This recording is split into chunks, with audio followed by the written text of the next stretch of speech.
one.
Hello, ladies and gentlemen. How we doing? Welcome to another episode of the Roundtable Pod.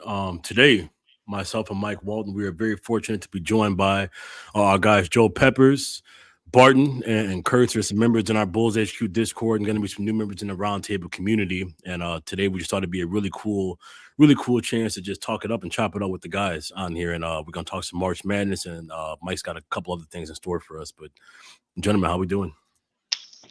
Pretty good. Awesome, pretty good. Doing well. Thanks for having us. You see Kelder talking about go Duke already. Let's go, Kelder. God. Yeah. Already. Not even 30 seconds into this thing, are we? No.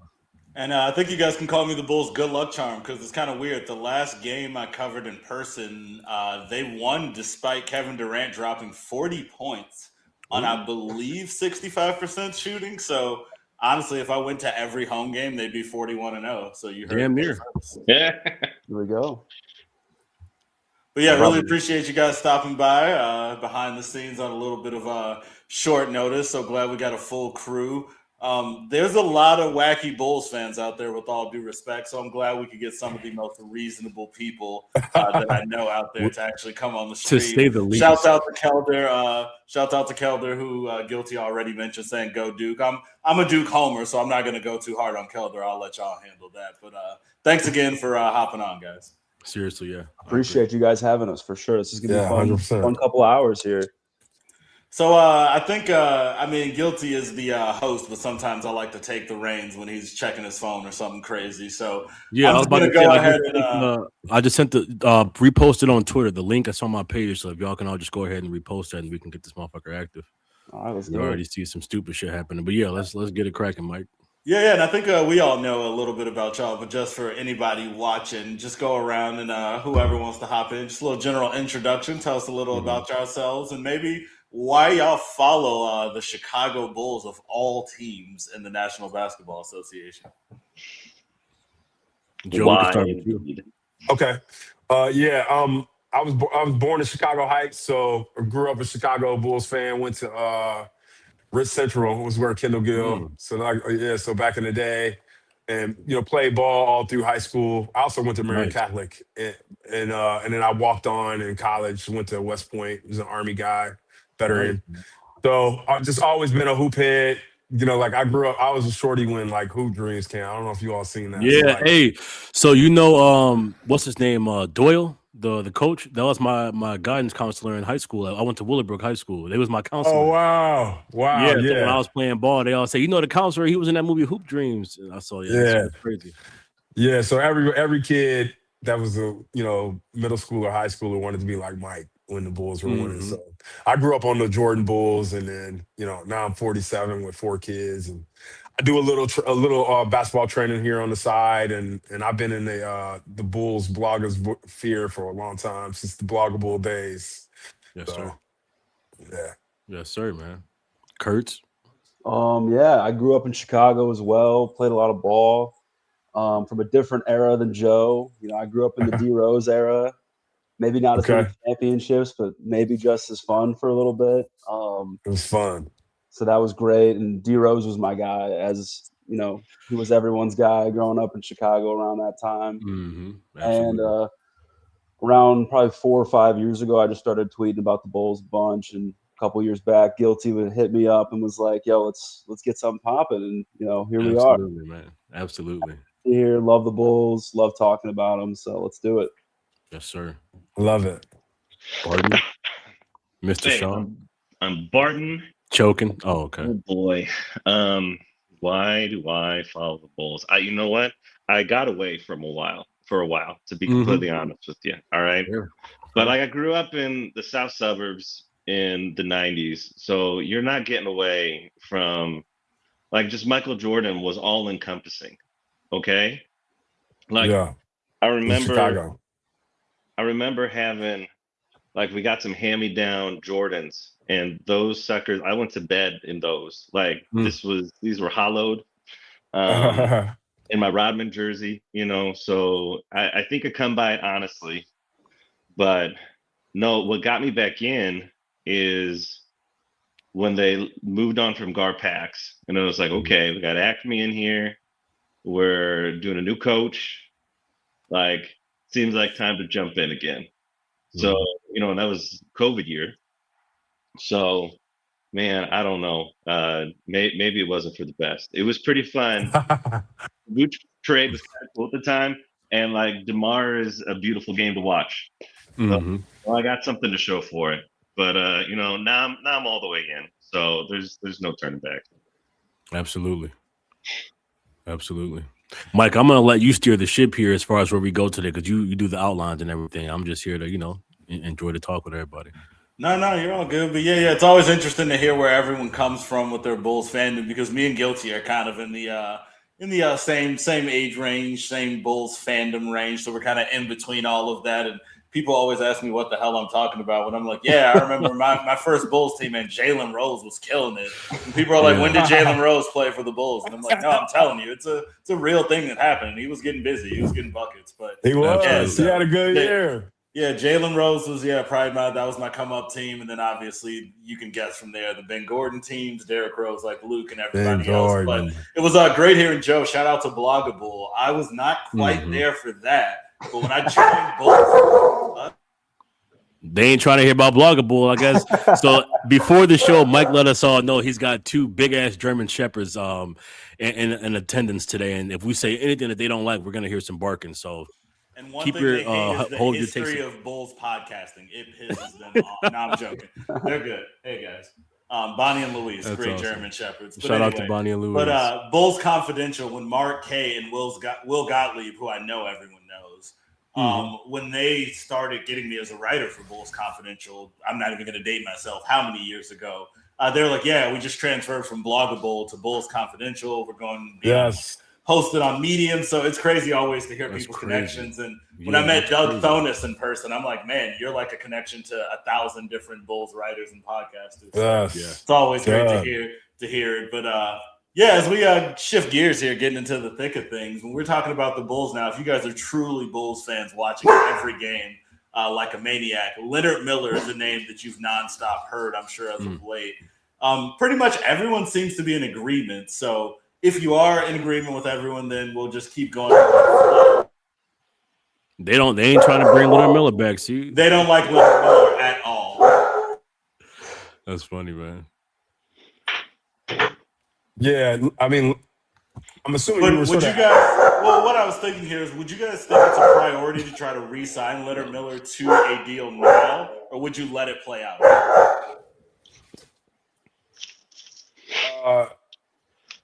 So I personally think that Leonard Miller is a huge find, and I think that but I don't think that he's worth losing cap flexibility for anytime soon. And so I do think that their cap flexibility is actually their biggest advantage this offseason, and I think that they should do everything to preserve it, to include risking losing Leonard Miller. And I'll give you a little anecdote. When the Bulls is summer 2010, or no, it was like 2008, and Kobe was like, I'm leaving the Lakers. And Paxson was going to include Luau Deng in the deal to the Lakers. And Kobe was like, nah, I mean, you can't trade away everybody that I would be coming there to play with. Whenever that was, I don't know if it was 2008, but I know that Luau Deng was mentioned as part of the trade.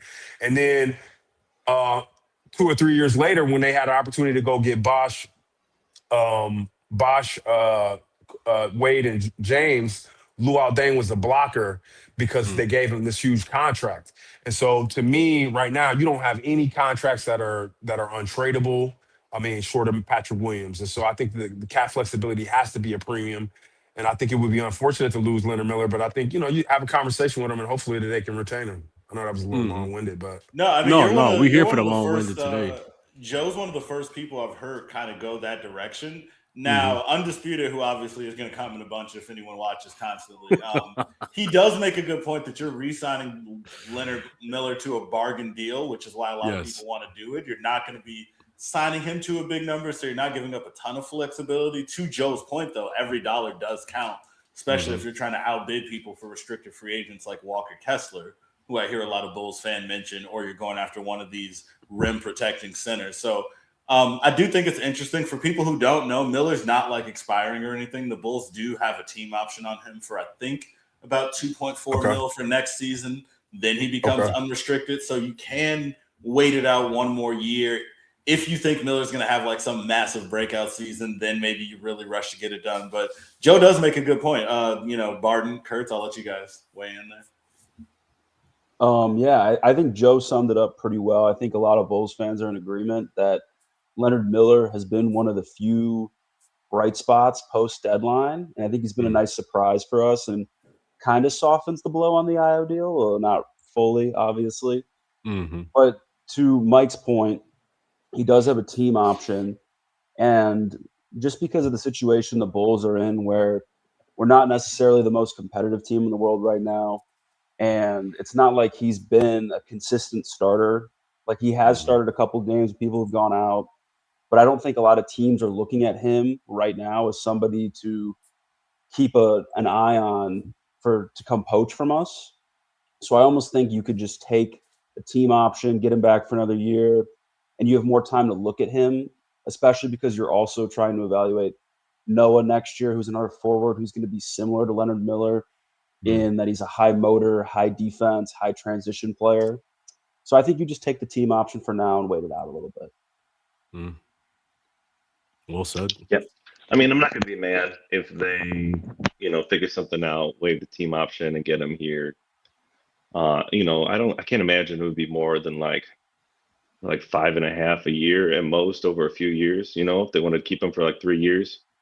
And, that's end of the bench money. And especially for a dude that young, that's not bad. But you also you don't have to push too far ahead if you don't want to. If they really, really like what they've seen from him and hey, let's develop this kid. But I agree. It is I don't know. We have so many guards. It's weird to think about the fact that we have this much height and length now, at the 3 and 4 spot. That's we're not used to that. I'm used to Javonte Green and Alex Caruso. Yeah. So Derrick Jones Jr. There we go. Oh man. I miss both. Yeah, there. Good memory. I just thought about a couple of his dunks right there, man. So I personally like the idea of maybe waive it and extend him if he's on board for that. But they got the team option, they've got control on their court once his contract does come up, and maybe he ends up earning something a little bit more than that. I can't imagine he gets anything bigger than maybe what Io got on his second deal here with AK. Even if he shows out next year. So I don't think you're hurt too much either way. If he ends up playing and being worth it, then he's a young dude. So it's all right, that's AK's world right now, is guys on good contracts who are young with experience though. Yeah, and he's a chip. I think that one of the things that's really interesting about whether it's Miller. So when you look at this, you got Miller and Dillingham he's still on the team. So Miller's the only one that has a team option. It says they're going to be at 90 million in cap on Hoops Hype. So, you can do a sign and trade with Simons. You could do a sign and trade with Sexton. You could do a sign and trade with Zach Collins. So you got some really interesting options around sign and trades to eat money, to take on a bigger salary. Some of these RFAs. It's going to be interesting with Miller. Miller could be a trade chip, right? You could retain his rights and then trade him. But I do not think that you could. I think two things can be true. You don't want to lose a good player, and also he is worth risking losing if it gives you cap flexibility. Yeah, and it's interesting how starved the Bulls are for size because, again, I promise I'm trying not to make fun of Bulls fans when we talk about Miller. He is, I think, in March at a modest 11 points and 6 rebounds a game. But he's shooting 51% from the field. He's not really hitting threes, so he's not putting up crazy numbers, but he's just doing the little things that I don't think the Bulls have really seen outside of a guy at 6'10" outside of Matas. Maybe we would have seen Noah Singay do some of those things if he wasn't out for the season. But I think it's very interesting. Obviously, whether or not Billy is going to be here long term is a whole different conversation. I'm not sure Miller completely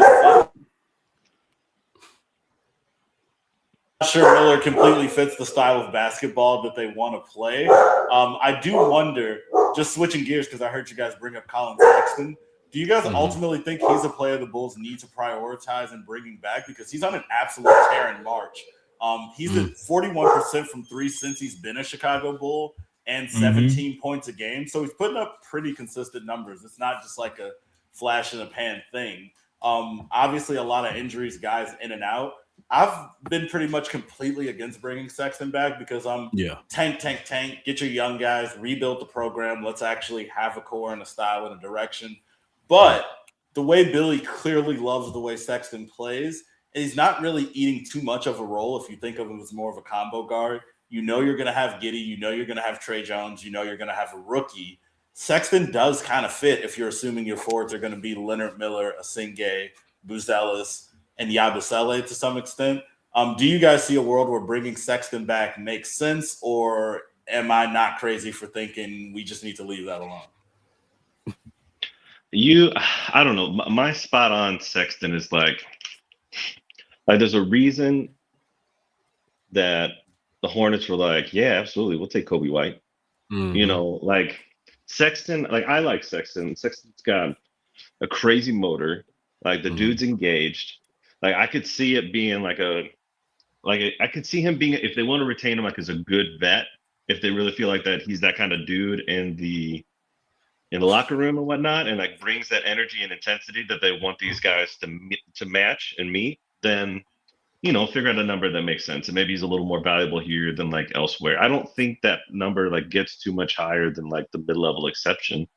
And the Bulls got money to throw around. So, and it's not and they've already stacked stuff to where things should be if Modest and Giddey are what we're doing going forward and that all works out, it seems like they're setting up the books to line up pretty well for them to have, again, some flexibility around when it's time to re-sign Modest, and all that. So I don't know, figure out something that makes sense with that if you really think he's a cool vet. I don't think so. It feels like they were trying to move him before the deadline still, that they didn't really necessarily need to see any of that. So, I mean, I'm not going to be surprised if he's a part of I don't know if he's a signing trade only because I don't know what his next deal is going to look like. I don't know what team is going to require. I think they can just, if they want him, they can just absorb him to Emily and they're going to be fine, And I don't even know if that's the money we're talking about for Sexton on his next deal because there's just such a low value put on combo scoring guards right now. And he's improved himself as a player. His shooting from three is great this year, right? And he's continued that here in Chicago. But yeah, I mean, we're watching guys, Cam Thomas get waived and just some dudes just not getting money, on these next deals. I kind of wonder what it looks like. Kobe and Iro making their case, but again, it's we're not talking $30 million for Kobe anymore. I don't think we ever were, but I don't think we are now. Go ahead, Kurt. Sorry. I was just gonna say, I think the beauty of the NBA is that the draft comes before free agency, and that's different than some other leagues like the NFL.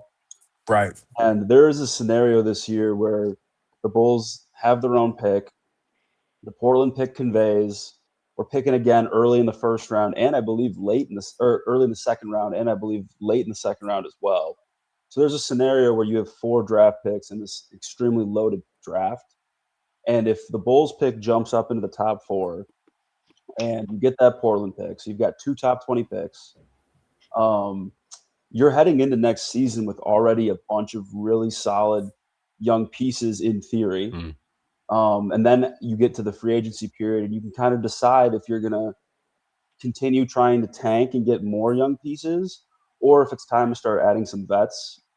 Right. And I think Sexton's an interesting piece because he is that score first combo guard.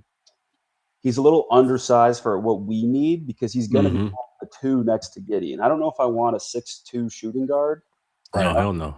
I'm not really a big fan of that. I'm good on that shit, man. But I do think his skill set fits well next to a player like Giddey because he's going to get after it defensively. He's going to be a hustle guy. And he's going to be able to shoot off the ball and create his own shot on the ball. And I think that's those are things that you need next to a player like Josh Giddey. So I think he fits here, but it's about the scenario of, like Mike said, are we going to tank again for another year, or are we going to be at a good enough spot to compete? But I'll pass it to Joe, see what he's got to say. Yeah. I think so. If you look at, I'm a supply chain engineer, so I work for like Apple and Amazon. So I look at things in systems, right? So like, and if you look at sort of the way the teams are built, there's like in the NBA, it's like freshmen, sophomores, seniors, juniors, right? And like juniors and seniors are your vets that are past that. If the average career, let's just say it's 10 years, like Sexton is an upperclassman, right? And he's a veteran, right? But I don't know that he's the kind of veteran that you want on the team.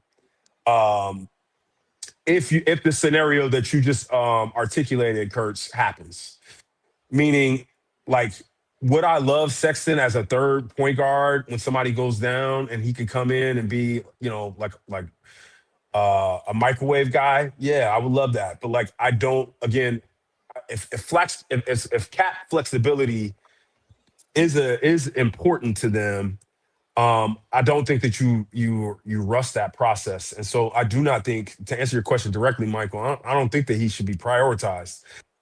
I think he's more of a nice to have.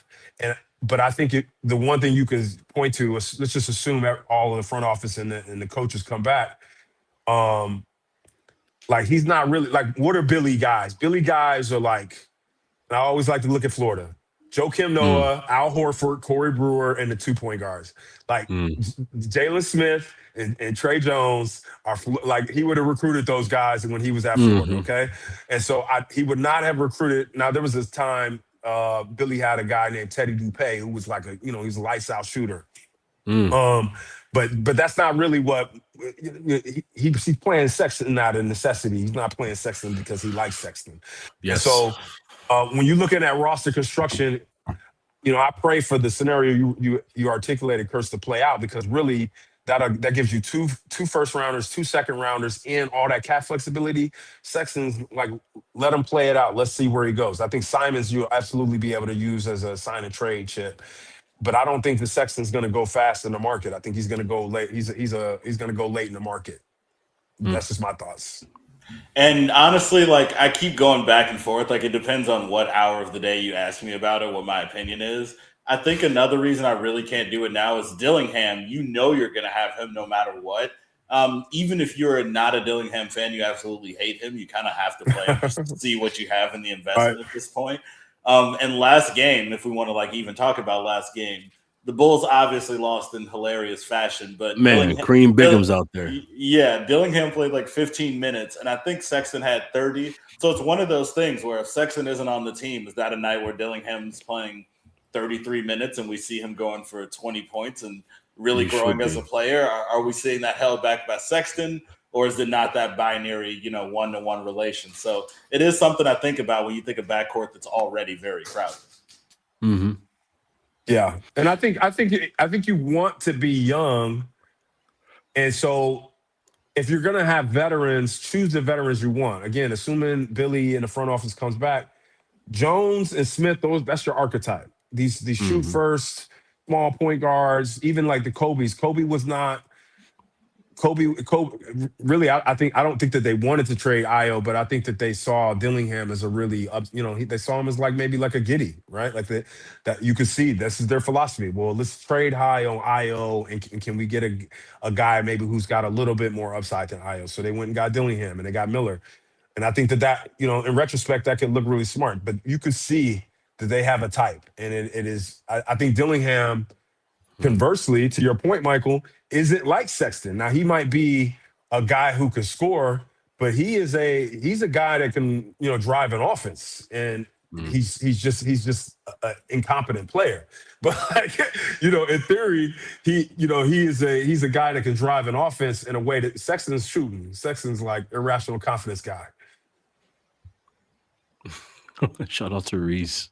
No, I agree, man. To your point, Joe, just about like I was on the pod with Justin and Sal from Bulls on Tap. Shout out our guys, man. Those good dudes. And we talked about that last night. Just the thing with Dillingham is that, man, like you can see the potential there, but for right now, he's just a little incompetent. But at the same time, do those things that make him incompetent, do they get better with real-time reps? So, like, instead of us playing Colin Sexton out there right now, going off for his Cream Bigham's ass 30 points and just a crazy last play last night. That was crazy. Right. But, like, instead of having him out there playing, it's not a knock on Sexton, but it's just when we're thinking about the future, like, would you rather have Dillingham out there getting time to kind of work on those things that do make him incompetent? Because I think he just tries to do so many things at once because he has a lot to prove. Like he said, like when he left Minnesota, he was looking at this like his first rookie season damn near, and he was excited to get the chance to show himself. So I get the sense that when I watch him, like he's trying to do a million things at once just to show you that he got game. So he's one of those dudes, like, I'm like, you want to give him like 30 minutes just to like kind of calm him down and show him to like play smarter, because like you're going to get your minutes no matter what, just play ball, So I feel like he reminds me of Dalen Terry, because you would see Dalen Terry doing the craziest shit all because he wanted to fight for his minutes. Whereas Dillingham, he has a lot more skill, obviously, than Dalen Terry. So, but it's still that erratic play style because he's so thirsty to show you that he want to be on the court. So I feel like you give Dillingham just more minutes and just more time to develop. And as he puts on more weight and adjusts his frame and works on his 3-point shooting a lot, because with him being undersized like that, the 3-point shot is what will open up the floor for him and just make good passes. You might have a good, player off the bench in Dillingham, or even if he were to go to a different team by his 6th year, maybe that's somebody that's starting. Shit, if Campaign left and had a starting role somewhere, Dillingham definitely can, I think. It's just up to him putting weight on his frame and just toning his game down. But that comes with age and experience. He is very young. Yeah, he reminds me a lot of young De'Aaron Fox, just who, if people remember, like looked terrible at times his rookie year. So I think like Dillingham, a reason you got to play him a lot, he's going to be awful. Like I just looked up last night or whenever, they last played. I think Dillingham in that 15 minutes was like 8 points, 2 assists, 5 turnovers, which is an insane stat line. 2 points, 5 turnovers for like a small amount of play. But the thing with Dillingham is he always is going like 90 miles an hour. He's go all the time, which is a good match with Billy in terms of a system that is always trying to push the pace. But I think he needs more reps as a decision maker, which is hard to do when you're playing with Trey Jones, Josh Giddey, Colin Sexton. You're not really always getting to drive the boat. You're kind of in that secondary, sometimes third ball handler role. Something that you might get pushed down even further if the Bulls have to draft a Darius Acuff or a Darian Peterson, depending on where they draft. So it's one of those things where I think, like Joe said, you kind of really have to be careful about who you pick and choose. Something I want to switch gears to, I saw a comment. One comment real quick, Oscar said he wants to see the dogs. If you go back to the last episode, which I think you should be able to do, one of the dogs, Bonnie, did poke her head in for like half of the stream. I don't know when, so you can go back and see that. She kind of looks like Scooby-Doo in real life. But I saw someone comment that the Bulls need somebody like 7'1". Obviously, a lot of talk about getting size, getting a big, getting a true center. If they have like a ton of guards, you just don't really have a lot of room for these guys. If we assume you're playing Leonard Miller, Matas Buzelis, Noah Singay, maybe Yabusele or Nick Richards. So I did want to hear you guys weigh in. Do you think to complete the rebuild, quote unquote, the Bulls need a true center or necessarily a rim protector or a guy who's over 7 feet tall? Or can they still function with the 6'9", 6'10" guy who kind of fits into their current style of play? If I can jump in here. Absolutely, Kurtz. This is something that I've been very, very active in the group or in the Discord. But Billy's style of coaching seems to, and maybe it's AK's front office management style too, but they seem to not prioritize like the traditional lineup in terms of physicality and size. seem to value like great athleticism. They don't seem to value anybody that has like freakishly strong like strength. But unfortunately, I think that's something that you need to have to win in the NBA right now. Like this isn't. We're not in 2014 where everyone's still trying to adjust to the small ball Warriors, right? Everyone, right? That's right. It's going back the other way, especially with a lot of these bigger guys becoming a lot more skilled. A lot of the bigs in the league, they can all handle the ball. They can shoot threes. Exactly They're right. still big and physical. So there's no reason to be playing a downsized or playing with a downsized roster. So I think the Bulls absolutely need to find a real center, especially if you want to get the most out of a guy like Josh Giddey. Yes. Nick Richards physically is one of the closest things we've seen to like a real center while Josh Giddey's been here. And you see flashes of Giddey being able to throw the lobs in traffic off of a pick and roll. You see him being able to dump it off to the dunker spot when he gets into and he hasn't really been able to do that with Vucevic as his primary center for most of the time that he's been here. I think in order to get the most out of Giddey and to build the best roster, you need a true big man in the middle, and we're not going to have a great path until we find that player. Well said, Kurtz. Yeah, Joe, how'd you? Yeah. I mean, so who's winning? Who's dominating right now in the NBA? And really, what happened is you had point guards were the first true skill players, right? And so you had all of these point guards that were dominating the game in the 70s and 80s. And then you had wings that became very dominant, right? And then you had the Barkley and Malones that became very dominant. And so you go through these ebbs and flows in a league where like skill positions drive growth, right? So Jordan and Kobe and LeBron have driven a lot of growth in that space. And that's really what facilitated the Warriors being able to win with such excellent shooting.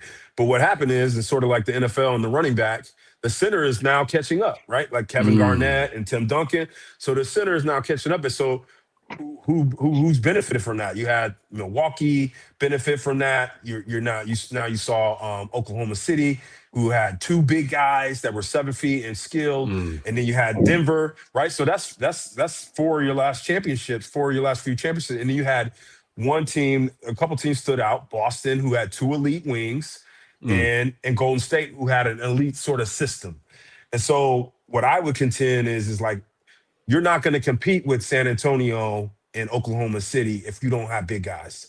And I think maybe in the East, does Philly catch lightning in a bottle for the next couple years, and you got Embiid healthy? Don't let them get a power forward, right? So and then the Hornets are on the up and coming. So everybody's going to have a different type. But I think to your point, Kurtz, you cannot build and compete consistently without big men in the modern NBA, and you need a big man that can do a little bit of everything. I think Vooch was undersized and he wasn't a good defender, and so you built a team with poor defending on the perimeter, and then you had a small power forward in Williams, and then you had Vooch, and that didn't work. So you're absolutely right, Kurtz. You have to get a center. You have to get whether it's Mark Williams or Kessler. Or, I mean, I honestly think that there's 5 centers you could get in a draft right now, but I don't think that you can forego that any longer. I think that the Simon Sexton Ivy thing, I honestly think that in Dillingham, that was just sort of circumstantial. I don't think that they really wanted to land there. They just ran out of time. Facts. Yeah, I think some folks are taking a little too much. I don't know, looking into it a little bit too much. Like, I don't think the plan was for Sexton to be here, for this to be his final stop. I don't think they would have landed with Ant necessarily if, if they could have found some way to move him and get something out of it. That seemed to be the motivation with all of this, is just get something out of these guys that we know we're not going to retain them. Right. So, or we're, and it's, I don't know, that's a whole other thing. But, just have something happen. So I really don't know that any of those guys are going to be here again. We got Zach Collins on the team. He's there. What his future is, I don't know. But like, he was in San Antonio when they got Wemby, so maybe we keep him around until we find our future Hall of Famer. That's my point. But no, I like a guy like Krivas. Mars, cool. Like, so many teams running Like, I don't even think it's like teams like flirting with the idea anymore. Like, teams are just genuinely running with double bigs. Like, Yes, sometimes, like, that's a correct. legit look that is coming back. And like, I know it's still a small group of people that get the green light, but like, some of that back to the basket play from your bigs like is an efficient play now. I don't think it's going to start being the most popular thing in the world, but like, we are just seeing a push towards 2-pointers at the rim, like a contested Right, two being a really correct. valuable, worthwhile, high efficiency shot. Like, it's overtaking what we're seeing with threes, even those guys are making them at a crazy rate, over the last decade. So yeah, I mean, maybe you could find a dude who just has like a high motor and plays way bigger than they are. Like, we've seen that a dozen times. You get like a 6'9", 6'10" dude. I don't know. Maybe you figure out how to make that work. Who can also run the floor really, really well, athletic and all that. Like, that's cool, especially if they're long. So much can make up for it if they just got a wingspan. But yeah, I'm not gonna lie. I would love to, even if it's just like taking a swing on a big in the second round, 7 foot plus that we think can step into that backup role here over the next couple of years. I would like to see it. I would like to see Yeah, it. Visar Mara. I think Krivas is gonna creep into the top 25 if the Arizona wins again. Yeah, maybe. To Barton's point too, we have length. Like Modest has a huge wingspan. Leonard Miller has a huge wingspan. But the problem is like those guys, they're not big, they're not physical, they're not strong. And you can see there are certain teams in the league, and you guys know I talk about them all the time, but the Raptors, for example, like they play a little smaller, especially when Pirtle's been hurt. But like they'll play 6'7" Colin Murray Bulls at the 5 and 6'9" Scotty Barnes at the 4. But the thing is And those 6'9" two, Ingram at the 3. yeah. So, but like that's a Right. lineup height wise that looks similar to some of the Bulls lineups we've seen. But the difference is that those two guys are incredibly strong and they're incredibly physical. So you can kind of get away with it for a little bit if you have guys that are like built to handle it. Our tall guys are not built to handle it. No, not at all. It's soft, light in the ass, as some would say. And which is why really I think Buzelis is a 3, because I think that yes. I don't think that you can play. I really like this idea, if we could keep Smith healthy, of playing him at the 4, because I don't think you just need every position doesn't need a star. No. And Smith is a very competent forward that you could put there, and then go get a real center, because then now you got your 3 and your 4 can both shoot threes. Essentially, you have 2 point guards. You have a 6'8" Giddey, and then whether you get a shooting guard or you do Jones, however you do that. But I think that a guy like Krivas would have impacted winning substantially for the Bulls throughout the year, right? Like, because he's got a high motor, he's an offensive rebound guy, he's gonna contest shots, and Sinak is a big body. He reminds me of Serge Ibaka, So getting bigger bodies is like they're not if they don't do that this summer, then I think that there's something going on. Yeah, it's a failure. Yeah, we saw it earlier this year too. Like the Bulls had some success when they decided to go Smith at the 4, Vooch at the 5, Modest at the 3, and double big. Double big, and they were overwhelming teams in the paint, and their efficiency was really high with those lineups in because they were getting easy buckets. And it's like we've been handicapping ourselves for the past 5 years. Man. Yeah, so long. Yeah. Always a step behind. Yeah, even to end last year with like Zach Collins in the lineup, you just saw just that physicality and just setting tough, hard screens and stuff like that. Which, granted, like, to Vooch's credit, like he sets good screens. Like I'll give him that. But like, yeah, just having another body, sometimes running those two together. Yeah.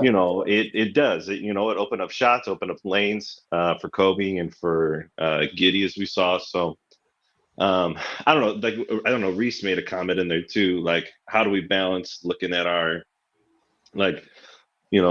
spreading the floor, rim running, all of that, and defense? Like, I think the Bulls need to have a look at just the Nick Richards experiment with the 3rd string center.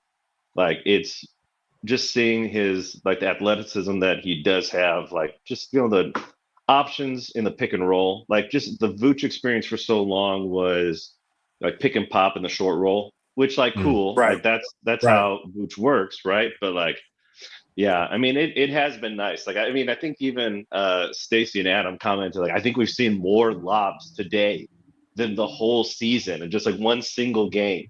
And I Yes. agree. Like that's exactly how it feels. There's not what happened, but that's definitely how it feels. So I mean, I think you can get away, like especially if like so much of this team is just going to look different in July because they That's already right. moved 7 guys and they retained all that flexibility with the cap. These are expirings, and they could waive more people and do other things if they really wanted to.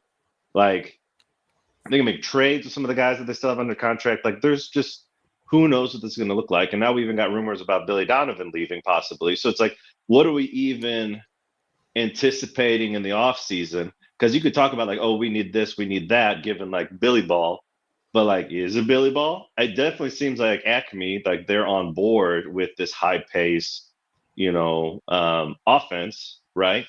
But like, you get another leader in there, another head coach. Like, I don't know, what exactly the priorities are going to be. Maybe you slow it down, you have more options in the half court, and you want to emphasize that and develop that part of the game. But I don't know, maybe not. Maybe you just get a dude who's athletic and quick and put him at the 5 and go. Yeah, I would say I disagree with most, just in the sense that I don't think the Bulls need a traditional 5 at all. But it's a little bit of cheating just because it depends on what you mean. Just for instance, I would disagree with Undisputed, who says Boozer clear cut number 1. I think I have Cam Boozer 4th on my personal board, despite being a massive Duke fan myself. But point being, I would be thrilled if the Bulls got Boozer. I do think they could try to play him at 5. Because I think the way the Bulls want to play, I'm assuming Billy is the head coach. You could survive in a world where you have Boozer at the 5, Matas at the 3, and Leonard Miller at the 4. And maybe you're switching a lot anyway. If you have a night where you're going against like a Nikola Jokic, you're going to be double teaming a lot and scrambling on the back end anyway to try to create some steals to naturally cause chaos, get out in transition. So I think having a smaller 5, as long as they do one of the skills that Reese mentioned, you can kind of lean into that guy who's 6'8", 6'9", still playing the 5 as long as he's strong like a Cam Boozer or has a long wingspan like some of these guys. I think to Reese's point, this is where I disagree with a lot of people. I know defense is the easy answer because the Bulls are terrible at defense, but sneakily the Bulls are bad at offense. And when we call them a gimmick offense, it's because they run with a lot of pace to try to help a team that doesn't have a lot of talented one-on-one scores. So to that point, I do think that you want to be careful about trying to go a guy who's defense, because you might get Victor Wembanyama, and even he might not solve the problems with this Bulls team single-handedly. So my short answer is I think the quickest route to them being a good team is just to lean into being overpowering on offense. You already have 2 guys who lean into that a little bit with Matas and Giddey, despite Matas being a defensive player as well, but we all know he can score, wants to get to the rim and shoot threes. I think above all, you need a guy who's going to put some pressure on the rim in the pick and roll. And I don't think they necessarily need to be a Nick Richards run up and catch lobs types, even though that would be nice. But I think if you have a Cam Boozer or a guy I like Hannes Steinbach at Washington, a guy Steinbach. Yeah, a guy who can set a solid screen, roll to the rim hard, and really draw attention at the rim.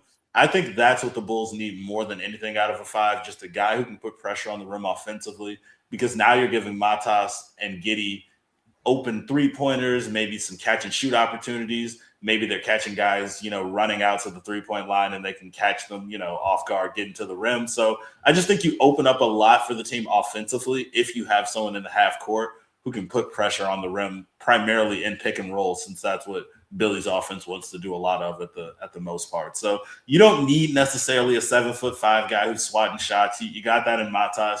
You got that a little bit in Jalen Smith. I think really you just want a guy offensively who can get some buckets, because the Bulls are they're top 6 in points in the paint and they're top 6 in 3-pointers. So I just think you want a 5 who's going to emphasize one of those 2 things. I'm shocked you didn't say you prioritize floor spacing over rim running, Mike. I know that's your thing, man. I know you like getting 55 threes up a game. No. I mean, I'm not getting soft on you guys with the threes. The thing about that is, one, you're not going to find, especially if you're talking about like first round guys, a lot of bigs, I don't think, who are really stretching the floor and doing anything else but that. The game is so specialized now. I think a lot of those fives who shoot threes are only shooting threes. I think you're going to need a five who's getting rebounds because Matas isn't really a guy who's going to get a lot of boards. I just don't think that's his game. Giddey thankfully does. So I think, again, you can get really creative with who you go with for a five or even a three or wherever you put them in the lineup. But my big thing is you got to put pressure on the rim because Giddey isn't putting pressure on the rim. I think even at his absolute ceiling, Giddey is a guy you want shooting threes and passing the ball to other people. Simple as that. So you're going to need someone else who can join Matas and really get into the bucket as they mature and become older. That's why I think that rim pressure is going to be more important than anything. And this month, Matas, I think he's over 9 threes a game. Him and Giddey aren't going to be bashful about shooting threes as they get older. So I really want someone who's going to get in that paint and just do the dirty work because that's, in my opinion, the main problem with the Bulls right now. They don't have a lot of guys who really want to get in the paint and do majority of their work in that area. So I think they need that more than anything. I think one of the most important things we could do, it's really easy if you can compare who's winning, right? Like who's winning and how are they winning, and then how am I gonna be like them or contrast them. So in the Eastern Conference, the points against the top 3 teams, the Celtics, the Pistons, the Knicks. The Celtics are built around 2 perimeter players, largely in Brown and Tatum. Pistons were built around Cunningham, and now they're sort of a hybrid system right now. And then the Knicks are sort of like the Nova Knicks and Thompson. And then in the West, the points against the Thunder, the Rockets, the Suns, the Spurs, and then the Timberwolves are 6. So assuming you want to be a team in contention and you want to build like a team in contention, generally speaking, you might not, to your point, Michael, you might not need to be to have a Wemby in the East, right? Because, or you could say, well, I want a Wemby in the East because that makes me different than the Celtics, Pistons, and Knicks. And then, or you could say, hey, I want to look like the Thunder or the Spurs. I want to be able to contend with them. And so really, I think the most important thing to realize is we have options. So if Buzelis and Giddey if you need 5 stakes or 6 stakes in the ground to build a house, right? Like the house of championships, whatever. Like Modest and Giddey are the only 2 you have right now. And both of them can play. They're both sort of like, Giddey's a point guard, but he's the size of a small forward. And Buzelis is a small forward, but he can play power forward. So you got to start thinking like, okay, well, what do they want to fill with those other stakes? Okay, well, we could get it. Do you want another 6'9" center that like a Robert Williams? That doesn't feel like that tracks, but I think it puts pressure on the rim, but it doesn't feel like it tracks. And then what are you going to do with the other 2 positions? Are you gonna get Burries and then start Jones? So there's a lot of different options, but it feels like you want to be able to look like the Thunder and the Spurs. That to me directionally seems like the teams that if you really wanted to contend, you would really be looking to build like them. So I don't know if that's a mouthful or what you all think of that. No, I'm glad Joe brought up actually something I think I said on the last pod, which is I know they didn't win the most recent title, but I think if you're trying to copy a team, at least in the East, it's always going to be the Celtics for a long time. And it's a wings league. You want at least 2 quality wings. And I think no matter what else you have on your team, you're going to be able to build around that. Bulls got very lucky in getting one in Matas, who I think, like Joe said, clearly is a guy you want to play at a small forward. But I think the Bulls, if you get a top 4 pick in this draft, I think it solves itself. You just take whoever's there. If you don't get the top 4 pick, I get nervous because AK is going to have to do a little bit of work here, get creative. But thankfully, we're in a spot where I think what he likes will help him a lot. He just likes guys that are 6'9", 6'10", long arms. And he's going to start there. Yes, he does. He's going to work down from there. If it's a guard, they got to have – All right. Boom. Barton, you said it. Now it's funny. Now, I like Nate Ament. He has some incredibly big red flags, alarms, where I completely understand if you don't like him. But if the Bulls don't get a top 4 pick, I think you have to take a swing. You have to go for a guy like Nate Ament. Maybe not a guy like Karim Lopez. He's a guy a little bit lower, but you just want to take a guy who's in that 6'6" to 6'10" range and take a swing. Now, it depends. If Darius Acuff is there, that's a different conversation because it depends on the talent level. I think you always want to go highest ceiling over anything. But if it's prospects who you kind of have rated equally, I think the Bulls have to go with the guy who's a big wing-sized player, because if you hit on that player, you think we all agree that you hit on Matas. We think Giddey is at least a great third banana. You have the makings of a team that's like the Hornets, that's going to actually be in the play-in tournament, but you'll be excited about it instead of dreading it every year. So I think you'd be on the right track if you go wing. And then I think reset, forget about that Portland pick. Bulls don't look like they'll have an extra first rounder, so we'll see how that goes. But that's a great point, because if the Bulls only have 1 first-round pick in this loaded class, you can't, all due respect to Noah Singay, you can't have a pick that's, does nothing all year. We're not doing that shit again. Yeah, with all due respect to Patrick Williams, you can't miss on the pick and then re-sign the pick to double down and just hope it works out down the line. You got to get a guy who's producing from day one. And you only get one swing at it, man. So you got to take it. Correct. Kurtz, you look you mentioned Patrick Williams. Kurtz sat up in his seat for a little bit going.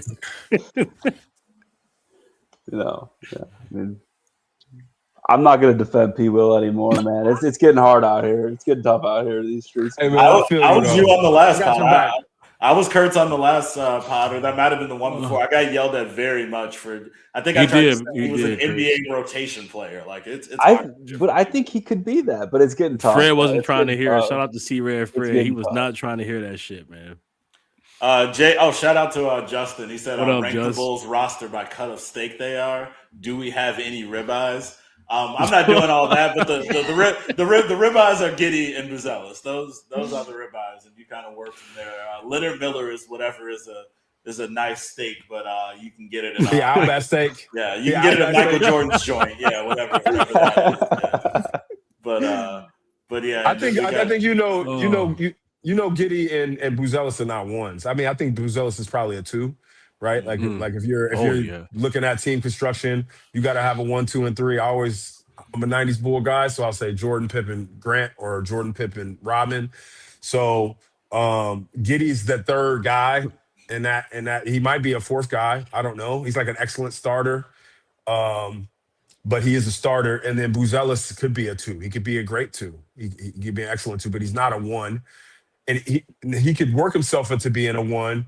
But the probability seems to be pretty low. So all that being said, is a mint a 1? I don't know. I don't know. Like a mint's not a 1. No. Yeah, like is Burry's a 1? Is Burry's a 1 or a 1A? That feels maybe.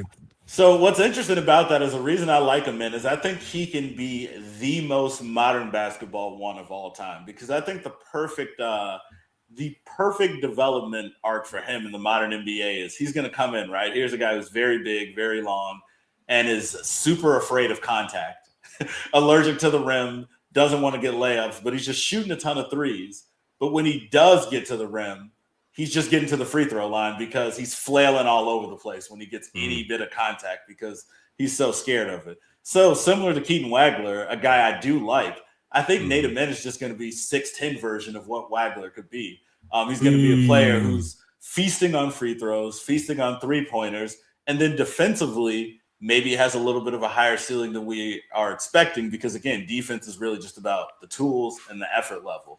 So maybe once he's getting NBA money, you got a 6'10" guy who can switch 1 through 4, can shoot the 3, can get to the free throw line. Him and Matas are doing a lot of the same things. So maybe instead of a 1, you just have a bit of a 1A, 1B, where having somebody like Giddey who can just put guys in a great position gives you an offense that makes a lot of sense and a defense that can toggle kind of between switching 1 through 5 and then maybe bringing a big hulking guy off the bench who puts you into more of a traditional drop coverage. So I think a guy like Ament, right now you're working with like, oh, we did it again. Here we go. Patrick Williams 2.0.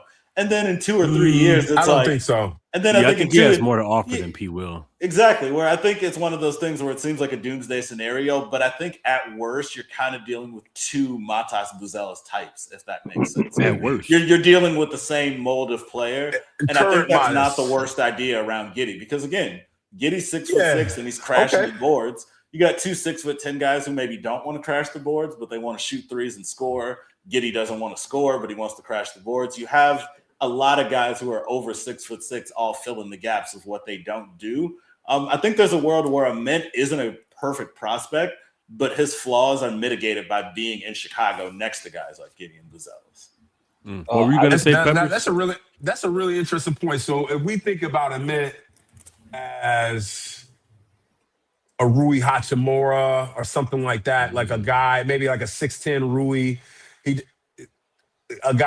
a Luau Deng of power forwards, like maybe I could get down with that. I don't know that I feel like Ament. I'm trying to think of a 6'10" guy other than like I don't Channing see Ament. Frye. I don't see. He seems like he's got a little bit more to that, but Channing Frye was a good player. He just wasn't a starter. Yeah, I just don't. I think he's you a want really Channing good stretch Frye with the 10th pick? Can you get a starter? Because Channing Frye was not a starter. So I think that I think Ament's floor is lower than Lindenborg's floor. I think that Ament could so I think Lindenborg is going to be he's going to peak relatively early and plateau, you know. But I don't know. Like Ament, just I don't know. Like what about him? Here's okay. The problem I have with Ament is his tenacity. Today's game, he only has 7 points. To me, and he didn't take. I'm gonna tell you why it bothered me that he has 7 points. It bothered me that he has 7 points because he took 12 shots, and Gillespie took 22 shots. And Gillespie, although he's a senior, I just don't know. Like Ament just strikes me as not being tenacious. He doesn't strike me as being bold. I mean, even I see like this courageousness and cynic that I don't see in Ament. And so like I don't want more Wendell Carter Juniors. And that's what that Ament's like that. Like a Wendell Carter Jr. Okay. Like you gotta tell him to get up for the game. Yeah. I've had a love-hate relation, or I've had a roller coaster relationship with Ament throughout the season where, and obviously he's had a roller coaster season too, where he started off the year, was very disappointing out of conference. Then once he got into the SEC play, he was playing like a legit All-American candidate when he was first in the SEC play. And I will say, Mike, one thing I disagree with you on a little bit is this, like, I don't think he's afraid of contact whatsoever. I actually think he invites it. He's actually a very good rebounder, and he rebounds physically. I've seen him dive on the floor for loose balls a lot, and he does attack the rim and draw a lot of contact. He get free throws a lot, and he doesn't stop going at the rim because he's getting hit. Like, he keeps going. And I do think there is a little bit of a lack of offensive aggression at times. I think it's important to note that he actually was dealing with a couple different like nagging injuries with his ankle and his knee. I actually thought at one point his knee was like, I thought he was done for the year at one point because his knee was bent the wrong way, man. It's not good. But he kept playing, you know. And I think now I'm more aligned with Joe where I'm like, he's a good player. He's got some talent. He's got a little bit of toughness to his game too, but is he going to be the guy that's naturally aggressive enough to be the first option or to be a second option even? I don't see that. Barton, how do you feel? We know that you've been trying to teach Kurtz about Ament all year. So how do you feel about Mr. Ament? I know. I came back a little bit, yeah. When it got into conference play, I'm like, okay, this is the guy that we thought he was coming in, or at least close enough. Like, you know, definitely like top recruited prospect, all of that kind of stuff. And yeah, it's super disappointing that, I mean, even before the tournament, like he was already starting to regress a bit, just that offensive game and everything else going on. Like I like haven't seen him able to at least show that he can do as advertised. I think like that goes a long way. He got through the whole season. It was like, man, you got to go back for another year. I don't know what happened. Because any offense he had to start was just getting to the free throw line. That was it. That's all he had. The shot wasn't working. I don't know. Ament, like, yeah, I get the kind of the physicality and the mentality of it all. And what I do like about him is he is tall enough and realizes like he could just shoot over most people. That's not going to be the case necessarily in the league, where you have a group of folks that have been specifically chosen to be as long and athletic as possible. So it's going to be a lot harder than in college, the competition he's facing. So, but like he at least seems to understand, like he can just pull up in the mid range and take a shot. He's got a couple weird, funky things with the shot, and it's kind of 2-part, which kind of is to me, it shows up a lot more in like his mid range for whatever reason. It's almost like Pat, where he holds on to it like a little too long or something. So it kind of separates his jump from like when it finally releases and everything. It's not fluid. It's not fluid. Yeah, it just adds a little variability to it all. But like he's still like, I don't know, he got into it eventually. But yeah, I think what's going to happen with Ament is like I would imagine that he probably measures well, and stuff in pre-draft is going to probably like I think teams are going to like him is my bet. Like he just seems like a good, smart dude. Like I think that's going to go pretty far as he's doing interviews and doing work, like and what he can show in workouts, But like I wonder after Yoxel gets off the board, if some people aren't going to be like, we need a wing, and he's the next best available kind of thing, and people kind of reach on that. My anticipation is that one of these guards, and rank them how you want them between Acuff to like Phylon, I don't know, and Burries and those. I think just because of that, somebody's going to fall 9, 10, 11. One of these pretty high, I think. I don't know if it's just one of these. Yeah, I agree with this. Like a Ron Holland drop. It'll be a Ron Holland type drop where I see Phylon. I see what you're saying. Go ahead. And I used to think like if JQ had actually showed out pretty well this year, not just played the 4 or 5 games and looked good in one of them, like he probably would have edged in there and made it a little bit harder for people. Because I don't think like in Quaintance in Washington, or not Quaintance, and Hans in Washington, that team was just such a mess. Like Steinbach, it's such a mess, and they were just not good, and just weird scheme that didn't use a lot of what he does best. Just a lot of dumb college basketball stuff.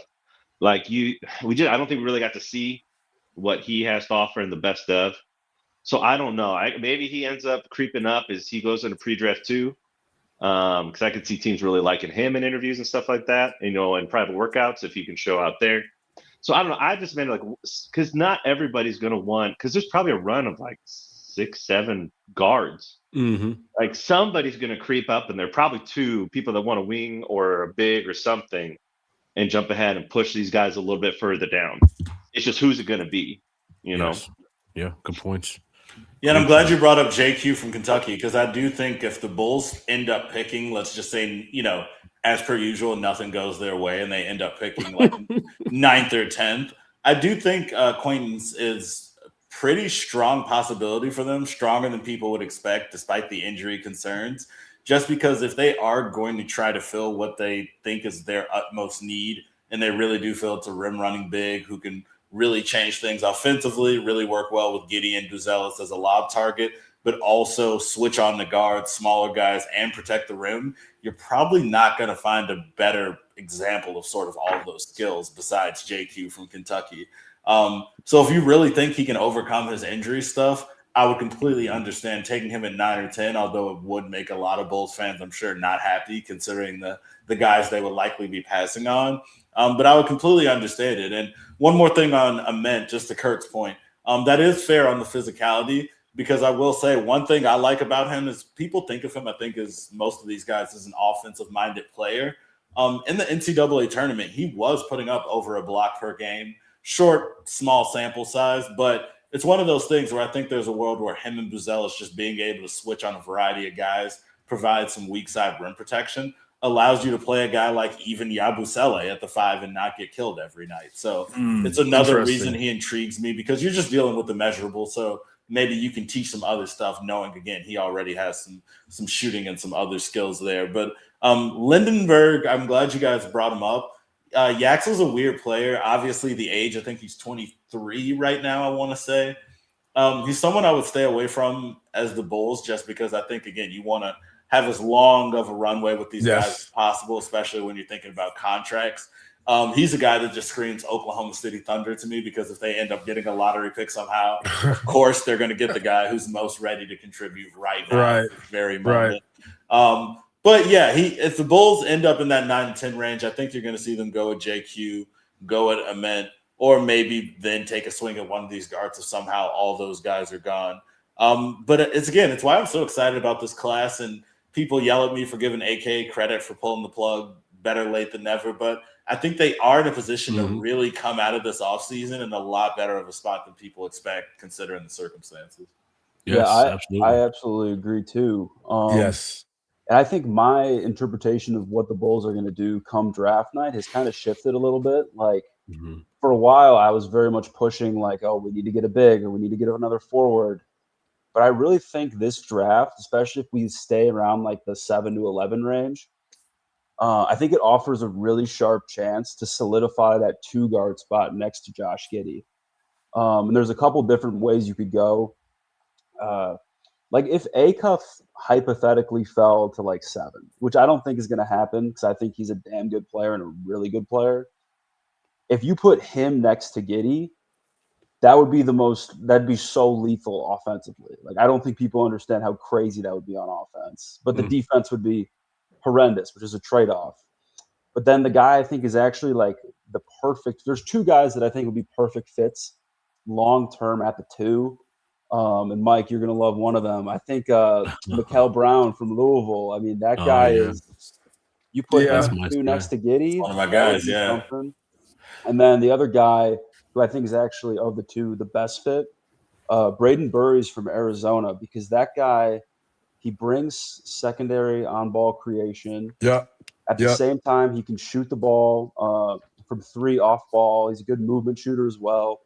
But he's also going to be – like he's got a really high defensive ceiling. He gets after it on that end of the ball. He can rebound. And he rebounds. And you need a guy that does that next to Josh, because you need a guy who's capable of guarding the other team's best guard. And because Josh is not going to do that for you ever. And I think Burries really gives you a really good chance to really say our backcourt for the future is Josh Giddey and Braden Burries. And we got Modest at the 3. We're going to figure out the 4 or 5 later. But I think that'd be a great start. Yeah, I mean, if you ask me, and JQ is like he's sort of like a Robert Williams a little bit, maybe like DeAndre Ayton, a shorter version of DeAndre Ayton a little bit. Like he's just got an excellent, like it sounds weird. He's just got an excellent body. His tools are really, he can just be strong. Physically, maybe a little taller version of Isaiah Stewart. Okay. So like somebody like that. But Burries would be ideal. But Burries or Wagner. I'd like to see how Wagner plays the next 2 games, but Burries would be ideal in my opinion, because I think if you could go Burries, Giddey, Modest, I think that now you can. Okay, what does Charlotte look like? Ball, Knipple, Miller, Burries, Modest, Giddey. Like you got something there, right? You got Giddey can't score the way Ball can, but he's certainly a facilitator, a great rebounder. Burries is sort of like that probably more like Knipple, right? Just steady Eddie. Does everything. He's a responsible player, like a hockey term, like he's super responsible, right? He's going to rebound well. Like there was a sequence in last night's games, and he didn't necessarily score great, but there were like 4 or 5 plays in a row. He had gotten a steal, he had a rebound, he hit a 3, and he had an assist. I'm like, damn. He's always like 4 of the last, you know what I'm saying? Like at 4 of the last 5 plays, he did something well. And so, and then you have Buzelis, who's maybe more that Miller archetype where he's a little bit of an X factor. And so Burries feels good. Brown, and I'm old, right? Brown reminds me of Jamal Crawford. Jamal Yeah, Crawford. got a little bit out of Brown, his game for Brown sure. reminds me maybe of some of a skinnier Kobe White, maybe. Like just a microwave guy. I mean, Brown feels like he's gonna like Kobe, right? Kobe had averaged 13 points his rookie year. He was so amazing, and we're like, oh, Kobe could be at 25. No, Kobe's never gonna be the guy he was a year and a half ago in the winter, right? Like that's not who he. That's the guy he is for a week or a month. He's not. That's not who he is over the course of the season. So Brown feels like that a little bit. Acuff, just Acuff is such a dog, man. Like as a scorer, Acuff could be D Rose, right? He could be AI type. Iverson, yeah, that's my Like for an him. athletic Trey Young. He's a really bad defender. He's a really bad defender. That's a big deal when you got Gideon Buzelis out there. So That's the great thing about this draft class is I kind of like all the guys we've talked about. Like Brown, I'm so high on. I love when people bring up Kobe White because Kobe White was one of my guys too. I think Mikel Brown kind of has Kobe White with long arms, which is like I think what he is to me, and that's kind of Kobe's one thing is he always had a cap to him defensively because Kobe can't kind of guard the best guys. Yeah, he just doesn't have the body for it. Brown projects as someone who maybe as he gets older can be a high volume scorer, but bring a little something defensively, which changes the equations a little bit. But it just depends how much he cares on that end, which is always hard to project. Burries, I'm still doing my homework on now. With the way he can really hit the three off the step back, he reminds me of Jamal Murray at times. I think he'd be nice next to Giddey. I like him a lot, but I really want to focus on Acuff because Undisputed, who we keep mentioning, just again, he's a guy who I always appreciate anybody who talks a lot on the chat and we'll see you have an opinion. And he does get very vocal about the fact that he hates the idea of Acuff or any small guard, no matter how good they are offensively, next to Giddey. And the reason I don't is because obviously you can push Giddey to the two. He's usually guarding wings anyway. We know Giddey isn't guarding smaller guards. Acuff would obviously have no choice but to take that role and then just be screwed on some nights either way. But the reason I like it most is the sneaky reason that, of course, I would bring up and think about. But the Bulls are doing a 2-year rebuild if anyone is really paying attention. I can't see any world where they're trying to win games next year unless maybe they get one of those top 4 picks and have a really great offseason. But if they're trying to get a great pick in next year's draft, if you get Darius Acuff somewhere in that 7 to 10 range, you're going to be bleeding points defensively. So it is what it is on that end of the floor. But offensively, you will have a structure in which you can make pretty much any big man look competent. Matas is going to get some of the best looks of his life. And it's going to be a game where I guarantee fans will have fun watching an up-tempo team with Darius Acuff, Josh Giddey, and Matas Buzelis up and down at the UC. So that'd be insane, you're selling jerseys, you're selling tickets. I think everyone would be as happy as they could be in like a 25 to 30 win season.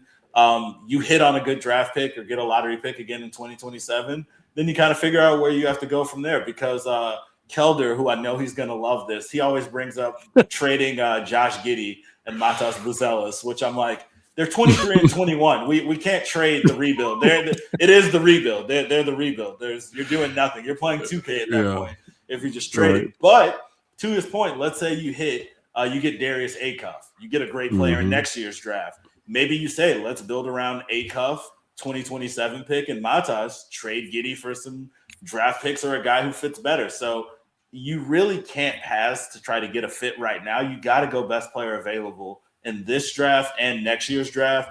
Then you reconfigure your team from there. Because in the NBA, there's always going to be a trade available to move a guy, no matter what his salary is, no matter what he's playing like, no matter what his injury is. So the Bulls just need to keep their doors open. But I definitely think you can't say we can't take Darius Acuff because he's too small. And then he goes on to become a 10-time All-NBA, 15-time All-Star. It's like, I wonder what would happen. He has that about him too. What if we took him? He does. So you got to take the highest ceiling guy. Yeah. Well, you got it, Joe. Go for it. Okay, real quick. Let's assume you get Acuff and you move Jones to the bench.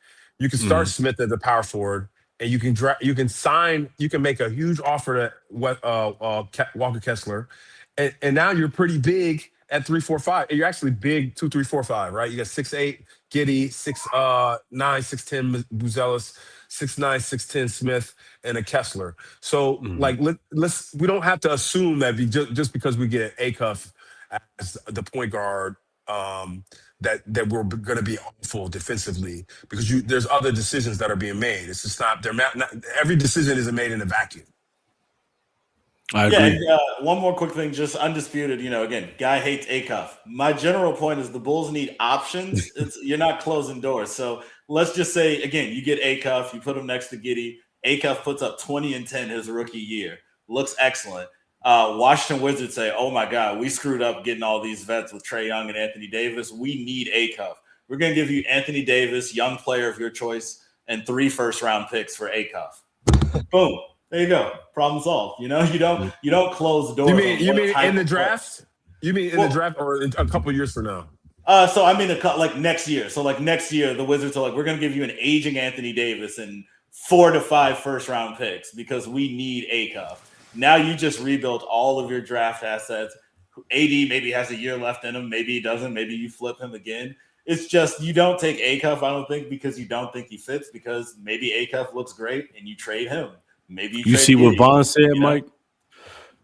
Vaughn is on the same type of time that you and Peppers are on. Yeah. You draft a dude like that and figure the rest out. Like Pepper said, man, like every move is not the $1 be all. It rarely ever is. Like you get a dude like Acuff, okay, the 1 and 2 defense might be not be that good with him and Giddey, but then build the rest of the damn defense out. You get you a defensive center, you get you a defensive forward, then you cook it.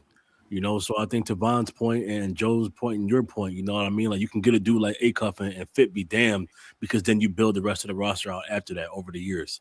And a dude like Kessler, he make up for those defensive shortcomings? Yeah, you look at. Well, I was just gonna say we get a lot of questions really quickly about like what to do with the ball in this guy's hand for Matas and Giddey if we get him, or what to do with this guy if we get this. None of that matters, because you just keep going until you get the guy. Because OKC, they were doing stuff, they were building teams, and then when they traded for Shea and they got him into practice, guess what? It didn't matter who was getting the ball or who had what role, because now we have SGA. And he's going to be the guy. So you kind of keep building, but you guys can take it. And Williams is a 17th pick. And I don't think Chet was their pick. Was Chet their pick, or was he a traded pick? Either way, you had Williams. One of those guys. They made it work because of the structure. So you just really think of it like a fist, right? Like, okay, like we got Giddey and Buzelis, but like, okay, if we get Acuff, then we make different decisions at the 4 and the 5. If we get JQ, then maybe we make a different decision at the 1 and the 5. If we get a center, we make different decisions at the 4 and you know what I'm saying? Like, I just think that you have to think about it like as a fluid. Really best player available that's fluid, and you don't have a center. Yeah. Right? That's the one thing you do not have. I mean, like everything else is very fluid in my opinion. Yeah. Well, shout out to Samity really quick before you I'm about to let you cook, Kurtz, but shout out to Samity. Shout out to the people that have come through, man. We got our guys like Reese in the chat, what up? Shout out to the whole, Illini Discord over with Sonny's people, Ostrich and Monk, and then Bond's coming in here. Sal, what up, Sal? Thanks for coming through. But yeah, real quick, you buried the lead. Yeah, he said tapping in real quick at Disneyland. Bulls fans are some of the most insane people. Like, I love you. Thank you for tapping in, bro, at Disneyland. Absolutely. Yo, go love Enjoy life, the Disneyland, man. Yeah, please do not be talking to me about Leonard Miller's defensive rotations. Enjoy Disneyland, man. Thanks, man. You see Barton said, buy a churro. Space Mountain. What'd he say? No, Barton told him to ride Space Mountain for him, man, at the bottom of the screen. But yeah, what were you ready to say, Kurtz? Yeah, so I was just saying, Mike, you brought up like we don't have the guy yet, and that's very true. And a clip was going around from a couple nights ago. The tanking Jazz were in a pretty tight game with the Nuggets a couple nights ago. I don't really know what was going on with that, but someone threw the ball to Ace Bailey on the wing, and he hit like this, like it was like one of those Jimmy Butler double jabs, and he went baseline. It was 2 dribbles, quick pull up, touch fadeaway, and he drilled it. Nice. And me and Don from Twitter, I'm sure everyone knows Don. We were going back and forth about that a little bit. Like the Bulls don't have a guy that can do that. No, like hell no. you look at Modest, like Correct. yeah, he's done a little bit of work in the mid range lately, but it's usually coming off of like a whole like size up and like a step back or something. We don't really have a guy that can just catch the ball, get to his spot really fast, and get a bucket when you need it. Yes. And A-Cup can do that, but he can Same also with Debansta. So can Debansta. But A-Cup can also run your entire offense for you. Like he can do everything on the court offensively at an elite level. And I don't know why we're not in a position to turn our noses up at that. Facts. I just don't think A-Cup's going to fall. I think, as a fan, I've learned to not get my hopes. I remember watching RoundtaBull all day right before LeBron was going to decide. This is like 16 years. And he was right there too. And on Twitter was new, and I'm like, oh my God. And so I've had enough heartbreak in my 47 years. Same. We're on the same type of timing, man. So I'm just like, if we get nine, and it's like Burries, maybe Brown falls. I don't love Brown at 9, but I'm trying to keep my A-Cup is just too far away for me to feel you. For me to get my hopes up. Give me if Mikal, and I don't know, I really didn't think Mikal Brown would fall maybe as far as they're anticipating that he could. I don't know, the analytic guys got me. They got me with their talking about him and freaking Anthony Edwards. And they're like, look, Ant came in the league, not a good 3-point shooter. I mean, he was putting a volume, and then he was like 30%. Hello, which one you talking about, Barton? Mikal Brown Jr. and Anthony Edwards. So I'm just here's the thing. Here's what I like about Mikal Brown. Yeah. What I like about him right away is the dude has he's got the ball on a string most of the time. He's got a really strong handle, and he can turn the corner real hard. Yes, a lot of what we're talking about is his Anthony Simons and Dame-like confidence from deep threes. Yes. Right?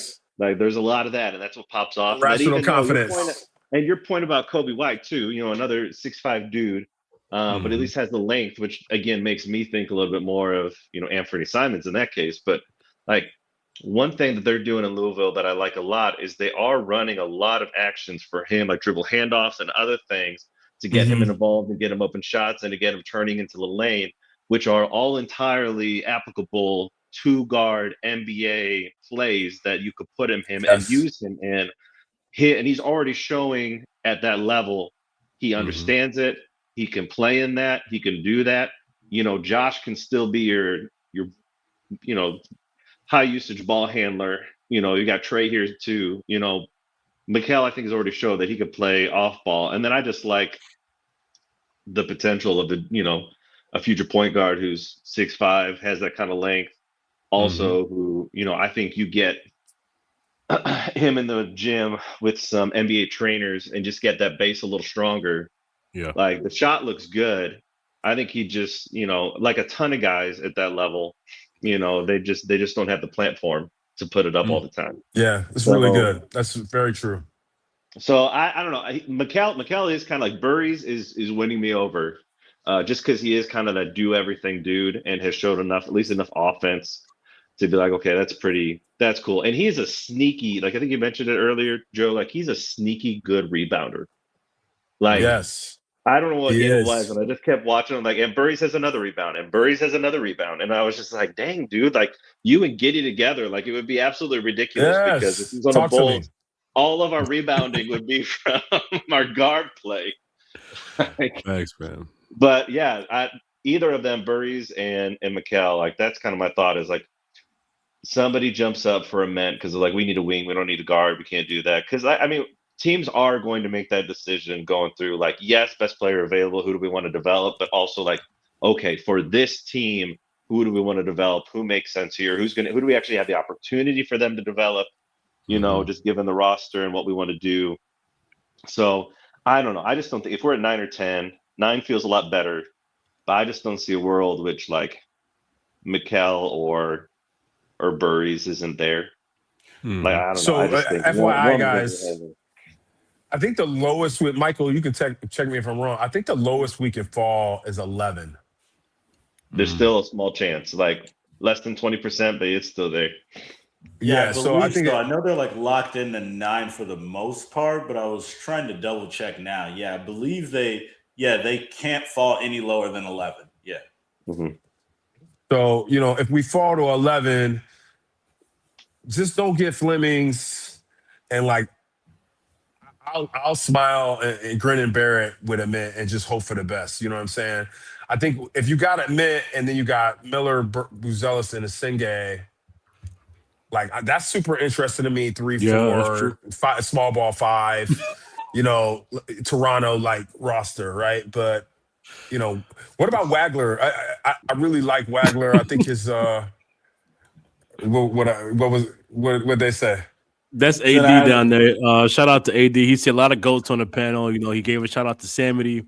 He asked if we talked about Yaxter yet, which we touched on him, but he said that our guy Mike Walden hasn't blinked. That's because Mike locked in, AD. I said no Mike time to blink when we're already. talking Bulls basketball, man. You blink and you out to play in these days.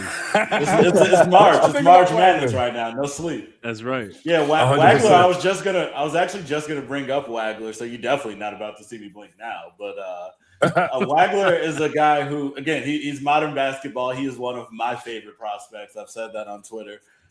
6 free throws a game, 6 threes a game. He's playing the way NBA coaches want their guys to play today.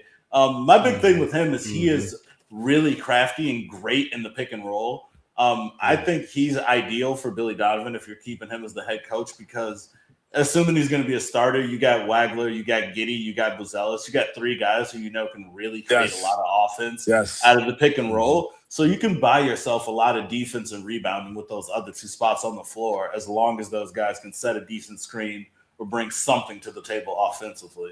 So I do like Wagler. I do think there's a world where he really fills out his body and turns into a guy who can be high usage and a James Harden type of player. But I think at worst, he's going to be a very high-value role player on offense. So I think he's kind of a no-lose scenario. Like, I think he's going to be a good NBA player. It's just about how good of a player is he? Because defensively, I think he's not going to be good. Just no ifs, ands, and buts. I think Wagler's not going to provide a ton defensively. I just don't think he's that interested in that end. I could be wrong. He has some measurables where as he fills out, maybe he shocks me. But I think he's a guy who's just focused on his offense, and that's okay because he's good at it. I might be dating myself a little bit here. He reminds me a lot of Kevin Martin. Kevin, that's a good one. Yeah, I see that outcome where it's like he's gonna be a good player, a little unorthodox. He's not extremely athletic, but he can get to the bucket. He can get to the line. He can really get hot from 3. I think he would fit in Chicago. Obviously, he'd have a local fan base on his side, being a member of the Fighting Illini. And Kendall Gill would be going crazy every single night when he has a big game, which will be a lot of fun in itself. But I think Giddey and Wagler are going to be terrible as a defensive combo, but at the same time, they're not small guys. They're tall. They're just not good defenders. So I think you buy yourself a lot of wiggle room with how you build the rest of your team if your worst defenders are guys who are 6'6" with some long arms. That's why if you get to that 9-10 range, I think you don't have to think, all right, let's just take whatever's the best center on the board. I think you can get creative, but just don't necessarily take a guy who's under 6'5", unless you're going Acuff or Burries, if those type of guys are there. Well, so we're gonna do an episode with I shout him out every week, but shout out to Sonny B. He just joined the Roundtable.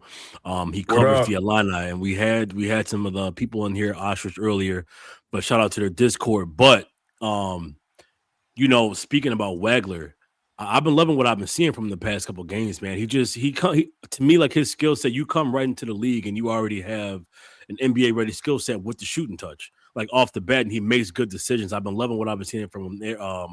But even more than Wagler, Page's kid has kind of been sticking out to me. Young Dre, Lil Stojakovic Jr., man, like, he's been kind of tough. Like, every game I've only seen, I think, the past 3 games, the VCU game, Houston, and this past one. But like each of those games, man, he came off that bench like Manu Ginobili as a spark plug.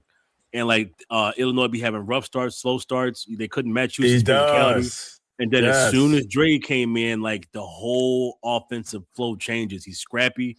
So I wonder, do you think a dude like that translates over to the league as well? I think Sonny was saying like he needs like one more year in college, maybe. But it just makes me think like I know I love Wagler, but I've been loving what I've been seeing out of Baby Dre.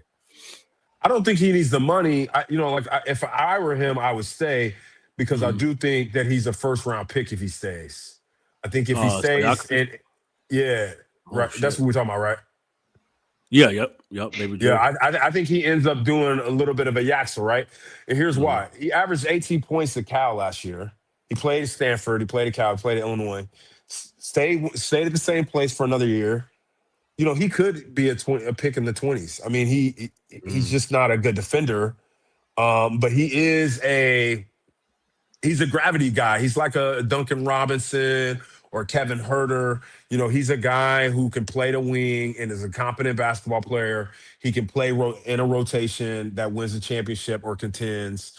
I don't think he's probably his dad. What do you think his dad topped out at? 3? The third best player on that team, second best player on that team, the Sacramento team. Yeah, I'd say like 3. He was behind Weber, Weber and his Peja. So yeah, I mean, I don't think he's his dad, but I do think he's a good. I mean, I didn't know Sabonis was going to be as good as he is. So you know, you never know. But I do think if he stays, he makes more money. He's probably going to make more money in Illinois staying, and then. You know what I'm saying? And then you go to you go as a first round pick, and then now you've earned yourself more money by being excellent as a senior at Illinois. I don't know what you guys think of that, but no, I think you're definitely on the right track. I'm the only member of my immediate and extended family to not attend the University of Illinois. So nice. What? Where'd you go? Illinois. I went to Ohio State. Okay. Shame on you. But anyway, so I've been getting a lot of flack from my family for the past, couple months because the Illini have been looking good. I got to give it to them. And I'll start with Wagler. Wagler, I was a lot lower on before, but now the dude's like he's really contributing to winning basketball in a lot of ways beyond his scoring. And I actually think his defense. Facts, Luke. His defense is solid. He gives the effort on that end, at least. Like he took that matchup with Flemings personally, and I love the respect between those two. Like leading up to that game, like they were both so respectful. But like that's that healthy competition you want to see. Like you ain't talking shit before the game, but when you go out there, like it's on. Like I'm on your ass, and like Wagler 100%. Definitely was all over Fleming's ass that whole game. Man, you like to see that from him. I didn't know he had that to him. So like you like to see that he takes that initiative out there. I do like to see that. I mean, like I love that. I was like, this is awesome, and he's definitely climbing up my board. The deeper they get into this awesome March Madness run that they're on right now, but I do think, in terms of the Bulls, I don't really want Wagler here just for the sole purpose of, yes, you'd have a bigger sized backcourt with Giddey and Wagler, but you'd have the least athletic backcourt in the entire NBA. And again, I feel like that's handicapping. That's true. No, it is, man. It is. They are. We don't run 2 guys out there that are not that fast, can't jump that high. So I'm a little bit hesitant on him. But Stojakovic, though, I don't think he's coming out this year. I think he stays another year. But I always find it fun to watch him because you look at his dad, who like even when his dad was like early on in his career, he was moving around that court like an old man. Shooter. Like this fluid. Yeah, they got 2 different games. He's a slasher. He's a slasher, but he's so fluid, and I think he is. Like, that fluid movement is what makes him such an intriguing prospect to me. And I think he's actually been Illinois' best player in the tournament. So. Yes, no, absolutely. And I think when he gets to the league, he strikes me as a guy who's going to put the work in. That'll be such a cool element and live up to his dad's name and add the shooting touch from outside too. I think if he comes to the league, I saw Ostrich say she says she feels like Andre is more ready for professional than Wags right now. But it's a weird take. I don't know. It's hard for me to say because I'm new to watching them. I think you guys know more than me. But again, I think if you take Stoge in like the second round or late first, he strikes you as one of those guys that like his game grows very nicely in the league, especially when he adds a jumper. Excuse me, because his 3 hasn't looked that bad in the games I've seen him. He's slashing more, but he's taking some 3s, and I think he can definitely add that onto his game in the league, and he could be a very, very good role player, man. Like I like his Ostrich game a lot. She's throwing out another name. Merkovich too from Illinois. I think that guy sneaky pro game from that guy. He does, man. Like he's a psycho too. He's so physical. He's insane. He said, "What did he say? He'd rather kill himself or he'd rather die than miss that game when he was." I love that. They were playing. Yeah, come on, talk to me. Yeah, you feel me, Joe? We need that, man. I'm ready for the city, like them psychos, like Joakim Noah again, man. Like I need it. Right. Yeah. Like Buzella says, he's like, I want to kill you. Like I need to hear more of that. Yes, absolutely. I mean, P. Will eats 2 chicken parms before the game. That's kind of crazy. Wait, hold on. But that's a whole contrast. This ninja eating 2 chicken parms, and you got Buzella's like, man, I just ate some rocks and shit. Billy's out here eating rocks and stones. Hubba bubba right now, but sir, I need to stop you. That is not okay. That's amazing. Holy shit. Said that man got 2 chicken parms. Joe said Buzella's out here eating on rocks and eating stones and shit. Yeah, we getting gritty out here, man. Hopefully, That's amazing. But I do it's interesting. We've been hitting on 2 things that are really interesting. And I think I don't know that they were like called out 30, 40 years ago. And obviously this is a different era of basketball. One is fluidness. And I think you're seeing the European influence really impact American players. Wagler and Burry's super, right? Like Luka, Joker, these European guys, they're not fast switch guys, right? They're playing a timing game. They're playing a game that's all about pace and control and fluidity, right? Like a big thing I emphasize in training. Like, do you have really good footwork? Like, why was Jordan elite? Jordan was elite. Yeah, elite footwork. I do not think LeBron has elite footwork. I think he's athletic. No, hell no. And he's overpowering. But shit, Reese. It's footwork, right? Wagler and Burry's excellent footwork. Page's the story. I know his son's got pretty good footwork. You're seeing a lot of Euro kids in the college have good footwork. The other thing we're talking about is tenacity.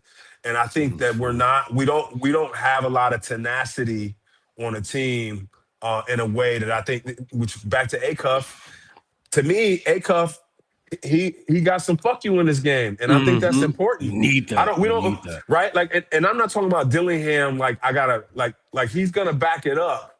He's gonna give you 25. He's gonna drop 25 on your head. And I take it personal. Williams, he's mentally fragile, man. I thought Terry Phillips, just a good dude. Yeah, like no more choir boys. I'm tired of him, man. These dudes just too, like you said it in the Discord. What you said, if these young niggas come, these young men, if they come and they can marry your daughter, get them up out of here. I'm tired of it. I've been saying it for years too. They feel like the Bulls are putting together a nice group of guys to go out and hit the range, play golf with. I'm not trying to have no nice dudes and grab drinks with. I want some savages, man. Like that D Rose team, that's the team that I started watching basketball for when I was younger. And like they just wanted to go out there. It was fuck everybody except Chicago. Yes. And I need that. I need that. Like P. Will is a great dude. God bless him. But fuck all that. Like I want my boys to come out here and want to kill their opponents every night. Yes. I'm ready for it, man. And I'm actually glad you guys brought that up because although I'm more focused on offense and like offense is really all I'm thinking about when I'm trying to build up the Bulls, that attitude is still important and it comes into play because that last game, the Bulls lost on Colin Sexton making a layup as time expired. And if Colin Sexton didn't take that shot, Trey Jones, I believe, was the person who had the ball and gave it up. Yeah, he should have taken a shot. Yeah. So, last night. Like, let's zoom out even further, though. Why are Colin Sexton and Trey Jones the 2 guys involved on a game-winning possession? Where's for Colin Sexton doing Cream Bingham's last night? Maybe they inbounded the ball. It is what it is. But just insert the name on any other team. Your Anthony Edwards, your Tyrese Halliburton, your whoever. That goes more to the point. Matas isn't that guy. Giddey isn't that guy. Because if you are that guy, why is Colin Sexton taking the layup with time expiring? D Rose was not having that shit. I don't care if it's a worse shot and it's Giddey or Buzelis. You guys are the guys who need to be in that position. And to my point, why I hope and pray that the Bulls get a top 4 pick, at least for the fans' sake, is if you get Darren Peterson, you get AJ DeBansta, they're not letting Colin Sexton take that game-winning layup. They're taking. I'm glad you brought up Darren Peterson because I feel like do you think he has that fuck you to his game? Yeah, like does he have that fuck you to his game, Joe?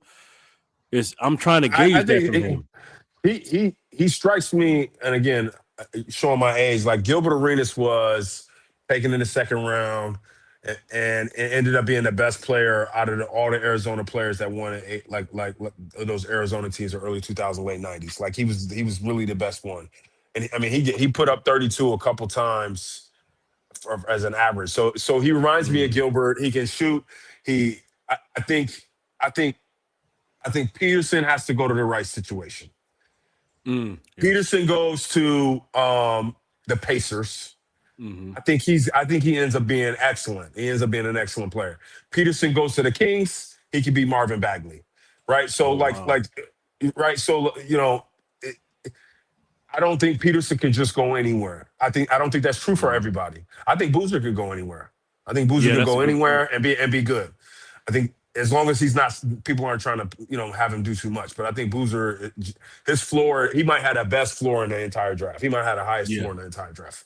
So Boozer is like, he's going to be Al Horford. He's going to be 20 and 10 guy, Elton Brand his whole career. Peterson could be all over the map, and I think that's. I don't think that should scare whoever's in the top three away, but I think if you're the Kings and you get Peterson, you can fuck him up. Like you can fuck his game up. I don't know. I mean, can you put Peterson with Maxine Renaud and Murray, and maybe you move Sabonis to the 4, and like you get rid of Levine and like maybe that's something. I don't know. Carter plays. I don't know. Like Peterson, he just doesn't strike me. To answer your question, I was really long-winded, but I just I love when you get long-winded, man, because you be spitting. Like you see AD. Shout out to AD from On Tap. He said, "Love this tape by Joe." Like you be fucking spitting, Joe. So please don't let us stop. Yeah. No, I just don't think that Peterson can go anywhere, and I think that I hope that front offices understand that. Yes. No, that makes sense.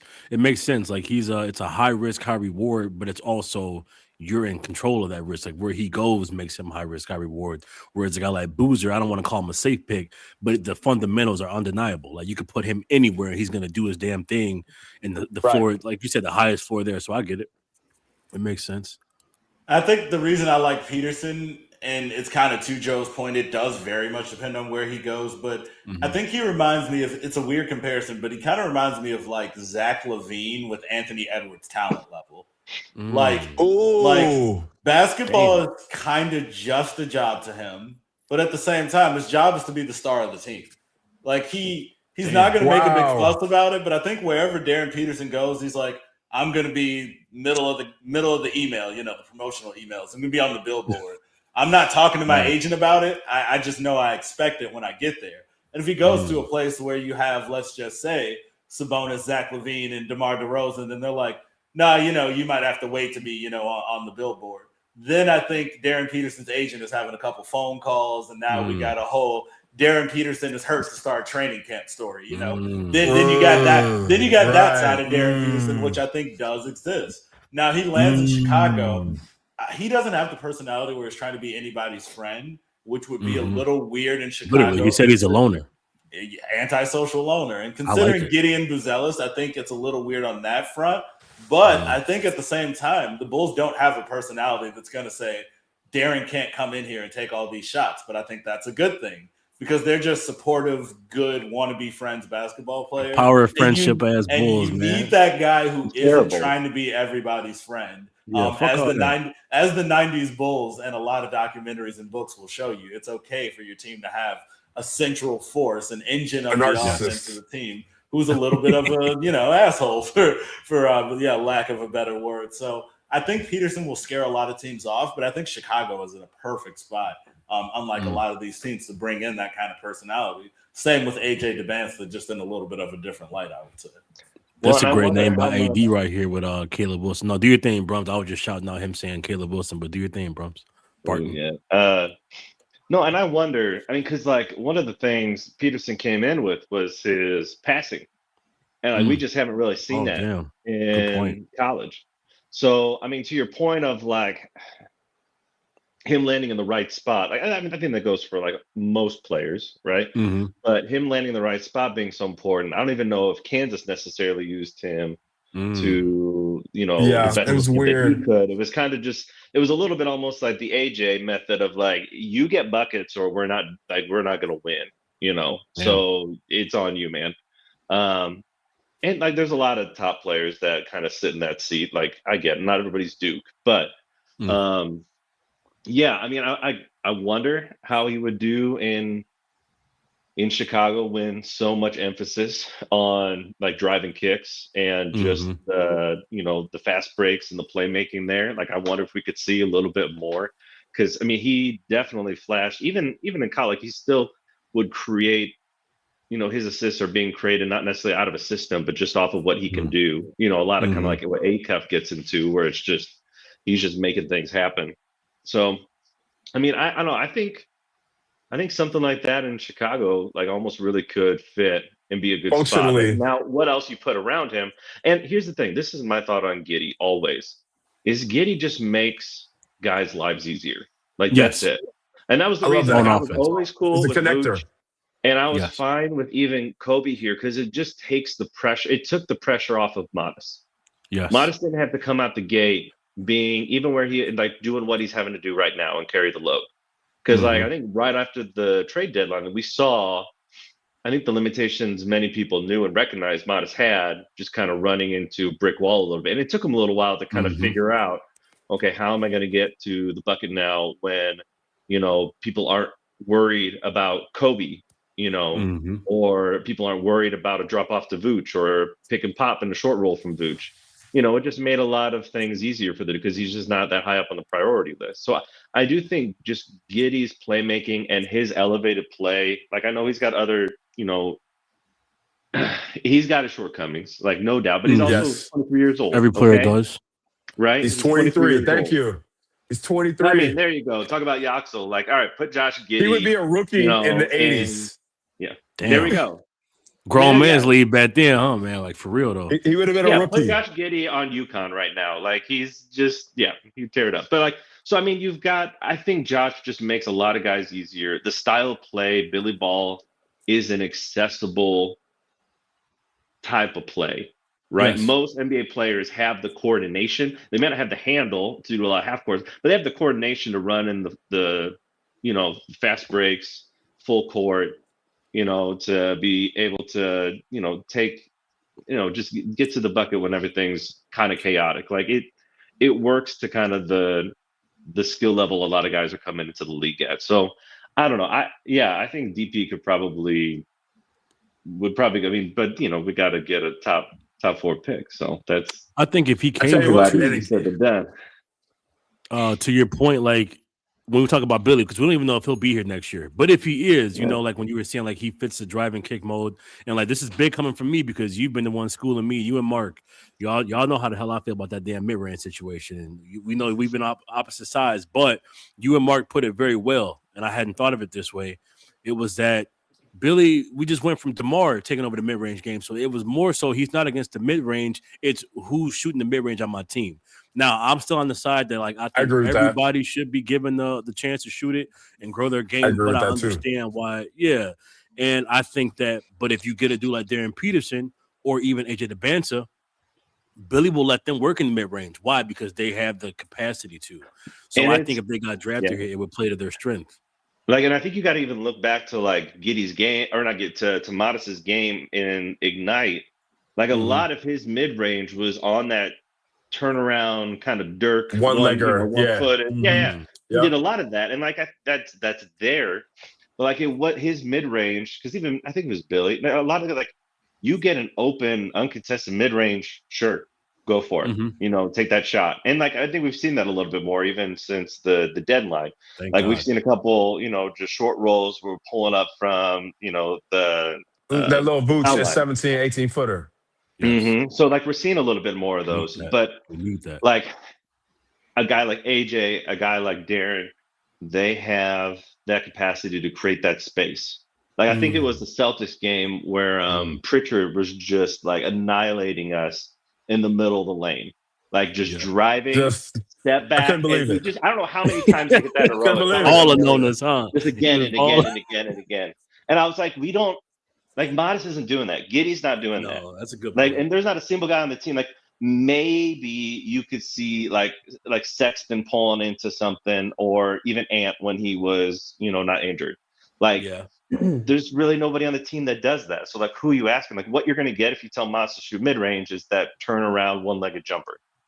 But yeah, he's not competent. He needs to get it in his bag, though. Yes. I think what you'd like to see, assuming they're 1, 2, 3, and I think it was you that said this.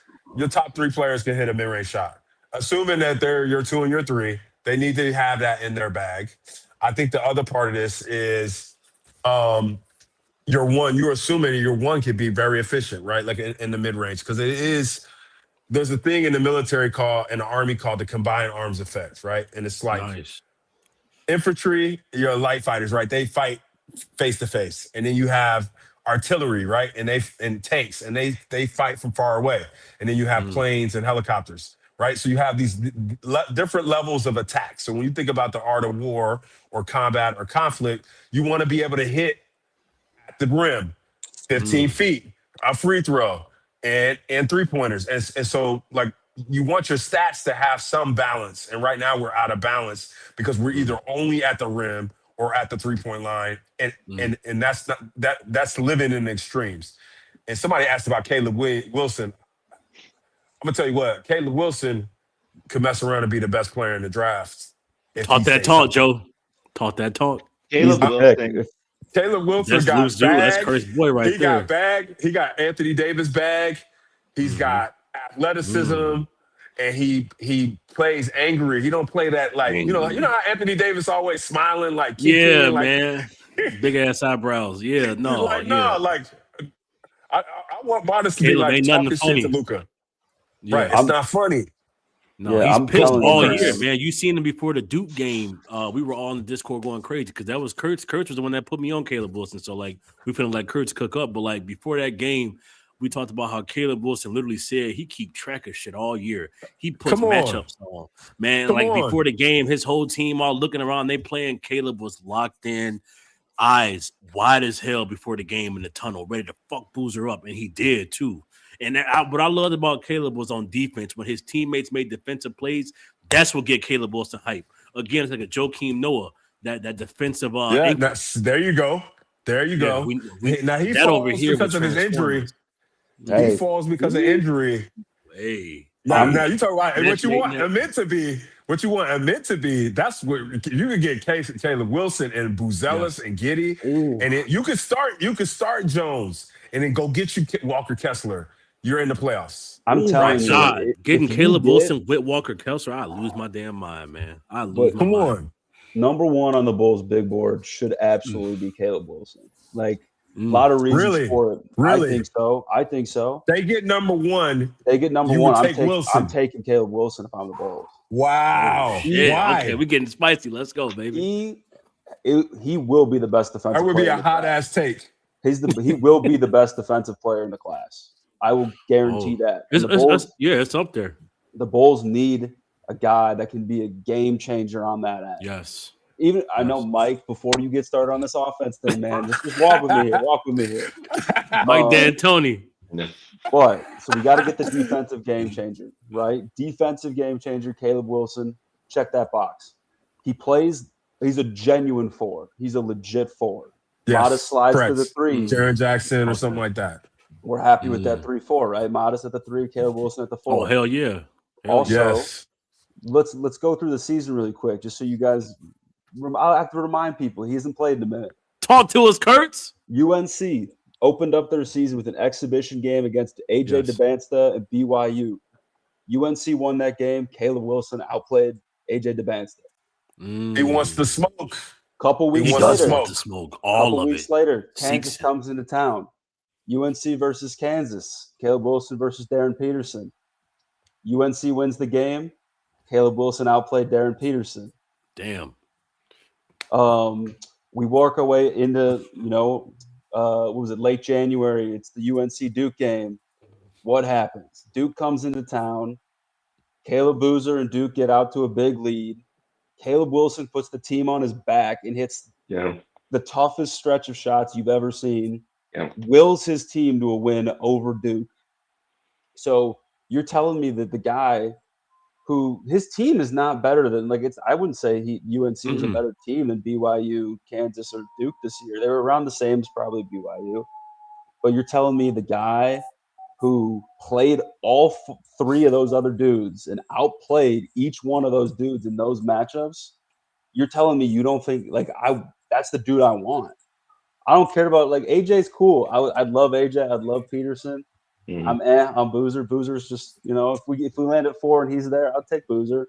But Caleb Wilson is the difference maker in this class. And if you just like Guilty said, man, we were watching that UNC pregame. Hype. It was like, dude, but he was like, it was almost like it reminded me of when T-Mac used to get cooking. How Kevin Garnett. Yeah, KG, but they called T-Mac that's a good mentality comparison. Yeah. Excuse me. Yeah, but they called T-Mac like the sleepy-eyed assassin because he would just it was almost like he was like lost in it. He was like lost in like the killing. And that's the look Caleb Wilson had before that Duke game. And he's the guy.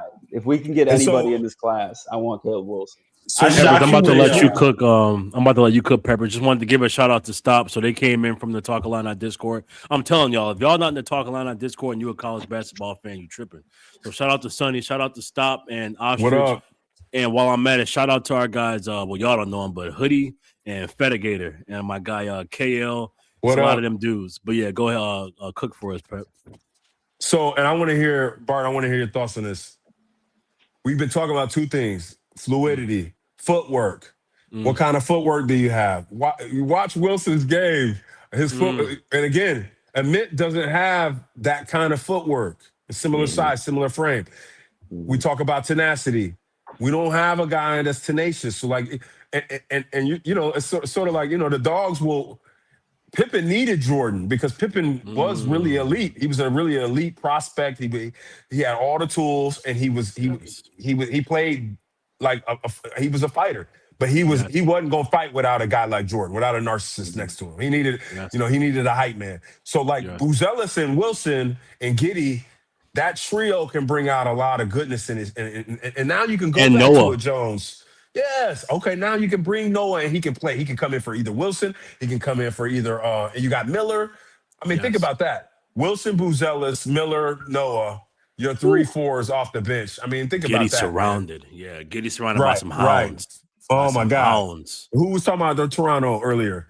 So that's modern basketball to me. I mean, like we talk a lot about who could fall to us. I think Wilson falling to us, is really favorable in my opinion. Well, and I was gonna say I hate it less than people would think about Kurt's bold Wilson take. Taking Wilson at 1, he's trying to do the speed run on conversation with your owner. I will say that, but 1 is a little ambitious. But I did recently. I moved Boozer to 4 because I put Wilson up from 4 to 3. And the reason I did it is 3-pointers, free throws, rim pressure. That's obviously my holy grail there. So the fact that Wilson doesn't take 3s at all did bother me a little bit. I think he's like 25% from the 3-point line or something like that, maybe taking 1 a game. But the reason I moved it up a bit is he does everything else well, and shooting is the most teachable skill when you talk about what can they teach you how to do at the NBA level. So if we're projecting what Caleb Wilson does right now, is he's a dog on defense. He's tenacious on the glass at 6'10". He really is a problem in the paint. He is great in the low post. If all we're saying is the guy can't shoot, then I think once it's his job every day to shoot, that there's a small chance he might actually become a better 3-point shooter. Yeah. So there's a high probability, I think, of him becoming the best player in this class. So I kind of get where Kurtz is coming from. Wouldn't take him at 1, but again, anywhere in that top 4, I kind of get where you're coming from. My biggest thing why I like Wilson, another reason I moved him up over Boozer, it comes down to a personality thing. I think when you're talking about the NBA where everyone is switching, you do see Wilson where when he gets a guy, he's a legit 6'10". When he gets a smaller guy on him, he's demanding the ball. He wants the ball because he's going to attack and try to make a quick move, get a shot up within, 2-3 seconds if he can. And that's valuable at the NBA level where every second counts. You don't have a lot of time to make decisions. One of Patrick Williams, Kurt's biggest weaknesses is he's just not good at processing the game. And when it takes you that extra half step to think about where you're passing the ball, where the rotation is coming from, you're cooked. You're done. Because the best guys at the NBA level, they've already kind of made that next move. So I like Wilson. He doesn't really take too long to make any of his decisions. But I will throw, obviously being a Duke homer myself, I will throw our guy Undisputed a little love. The reason Boozer is one of my favorite prospects is it's not the most important thing, but I do think it's important that you can scale up or down in your role. And I think Boozer's going to be a good pro because he's going to be good whether he's your sixth man or whether he's your first scoring option. I do think he's going to be solid no matter what you ask him to do. It's just a matter of, again, what's that absolute ceiling? He would fit well in Chicago because, again, I want to put pressure on the rim. And I think with a pick and roll with Boozer and Giddey, you're putting a ton of pressure on the rim because he's such a good decision maker in the short roll that you're going to get a lot of open three-pointers from Boozer just rolling to the basket and making a good pass off of that. And then when you have Buzelis as one of those outlets, again, you're talking about an offense that could really be efficient and cook. So Boozer would definitely not be like some small victory. It would be huge for Chicago because I think we could also play Boozer at power forward, which is where he should be naturally anyway. And that goes back to Joe's original point where Matas at the 3, Boozer at the 4. Then you play a real 5-man, even Richards for the time being. And you got a team that can actually rebound and get you more transition opportunities. So there's definitely a world where Boozer would be an excellent fit. Boozer at the 4 with a dude like Walker Kessler at the 5 might be some crazy shit. Yes. I think you can poison pill Walker Kessler's contract. You can say, hey, we'll do $130 million and give you $40 million the first year. Something crazy like that. I don't think it'd be that hard to get him away from Utah because they just brought in Jaren Jackson. They still got Lowry's contract. They're gonna owe Keontae some money. You got Bailey playing it too. Yeah. I mean, I love Utah. They're like, they're Toronto of the West. I like what I'm seeing. Yeah. Oh, they're cooking. The Jazz are cooking. You can play JJJ at the 5s, and then essentially Markkanen and Bailey your 3-4. Williams' little brother is starting to look good, and then you got George. And you Shout got out AD too he's saying they got Nurkic there too. Nurkic can play the 5. And then what's homeboy from USC? Collier. The point. Yeah. Damn, that's a Drew Holiday. So they got pieces now. A lot of pieces in Utah. I'm pumped for that. And you got Filipowski. We didn't even talk about Filipowski. Yeah, and they got Will Hardy. I'm a big fan of him as a coach too. He sets his guys up perfectly. It's one of those times where it really would make sense for the Bulls to overpay for a center just because now is as good of an opportunity as ever to get one of those young names. But you can go ahead, Barton. No, I'm just laughing at the chat. That's all. I will say Kessler's injury history does worry me a little bit because you're going to have to overpay for him because he's an restricted free agent. And that injury history does scare me just a little bit. Yeah. But what he can bring to the table is I think it's perfect for what the Bulls really need and can use. You guys are already having him be ruled out by the Bulls when you keep saying this word overpay. I keep hearing because I'm like, all right, well, we are talking about the Chicago Bulls, right? So when you talk about overpay, it's maybe we need to shift our sights a little bit. Who are the unrestricted centers that we don't think will get a lot of traction? Because I think that might be more of the type of names we're looking at. But I think that does go more to my point why the Bulls don't really value second-round picks, and they should, because in this class, it's going to be a very good opportunity, again, to maybe stack a few opportunities to get yourself 2 7-footers in the second round, maybe bring a couple big bodies into camp. And then again, that's the only way you're going to find a diamond in the rough anyway is by taking opportunities. So it was nice to see them value draft capital, even if they chose the lesser of the 2 rounds. And you got a nice 37. You can get a player at 37. You could get Krivas. I don't know that Krivas falls as far. You could get Visar. Visar seems like an AK pick. Mara, maybe Mara falls to 37. There's some players that are gonna fall. I saw someone said bring up some lesser guys that we haven't talked about as much. Just a few guys. Koa Pete from Arizona is a guy who's kind of fluctuated all over draft boards. Big body who can do a little bit of everything. Kind of reminds me of Aaron Gordon at times. Maybe it's just the Arizona connection, but kind of like him at that later range. Then a guy that's pretty polarizing. A lot of people straight up hate him. Some people are other, whatever on him. Braylon Mullins. I'm big on pedigree. He's a shooting guard for UConn. I know he's one of Kurtz's least favorite prospects of all time, but He's a guy who is absolutely cooking in the mid-range. So I know Bulls fans are like, oh, it's weird for you to bring him up. But he's shooting like, I think, 61% on non-paint twos. And he's shooting pretty bad from the three-point line. But if you go back and watch high school, he's a McDonald's All-American. He is like Mr. Basketball Indiana, quite literally. A guy who's a knockdown shooter. So he was injured, trying to fit in on a UConn team with some vets. I think he was kind of struggling to adjust to his role. So that's why he was shooting poorly from three. But he kind of overcompensated on that by shooting so well from mid-range in the two-point area. But it's one of those things where I think it's going to help him a lot at the NBA level that he had to diversify his game in college. And you got a guy who might come into the NBA as a three-level scorer, and people are going, who is this Braylon Mullins guy who's putting up 15 a game as a rookie? And it's just like it's a lot different when you're playing at UConn behind a couple 23-year-olds and you're playing for Dan Hurley versus when you're at the NBA level playing for a 21 team that lets you get a little bit more freedom to sort of play your game. So he's a guy who I think for sure is going to do a lot more at the NBA level than he did as a freshman at UConn. So I would keep an eye on him as well for sure. Mullins, you know who Mullins reminds me of? He reminds me of like Herder, or maybe like Liam McNeely, like or Duncan Robinson type, perhaps. Yeah.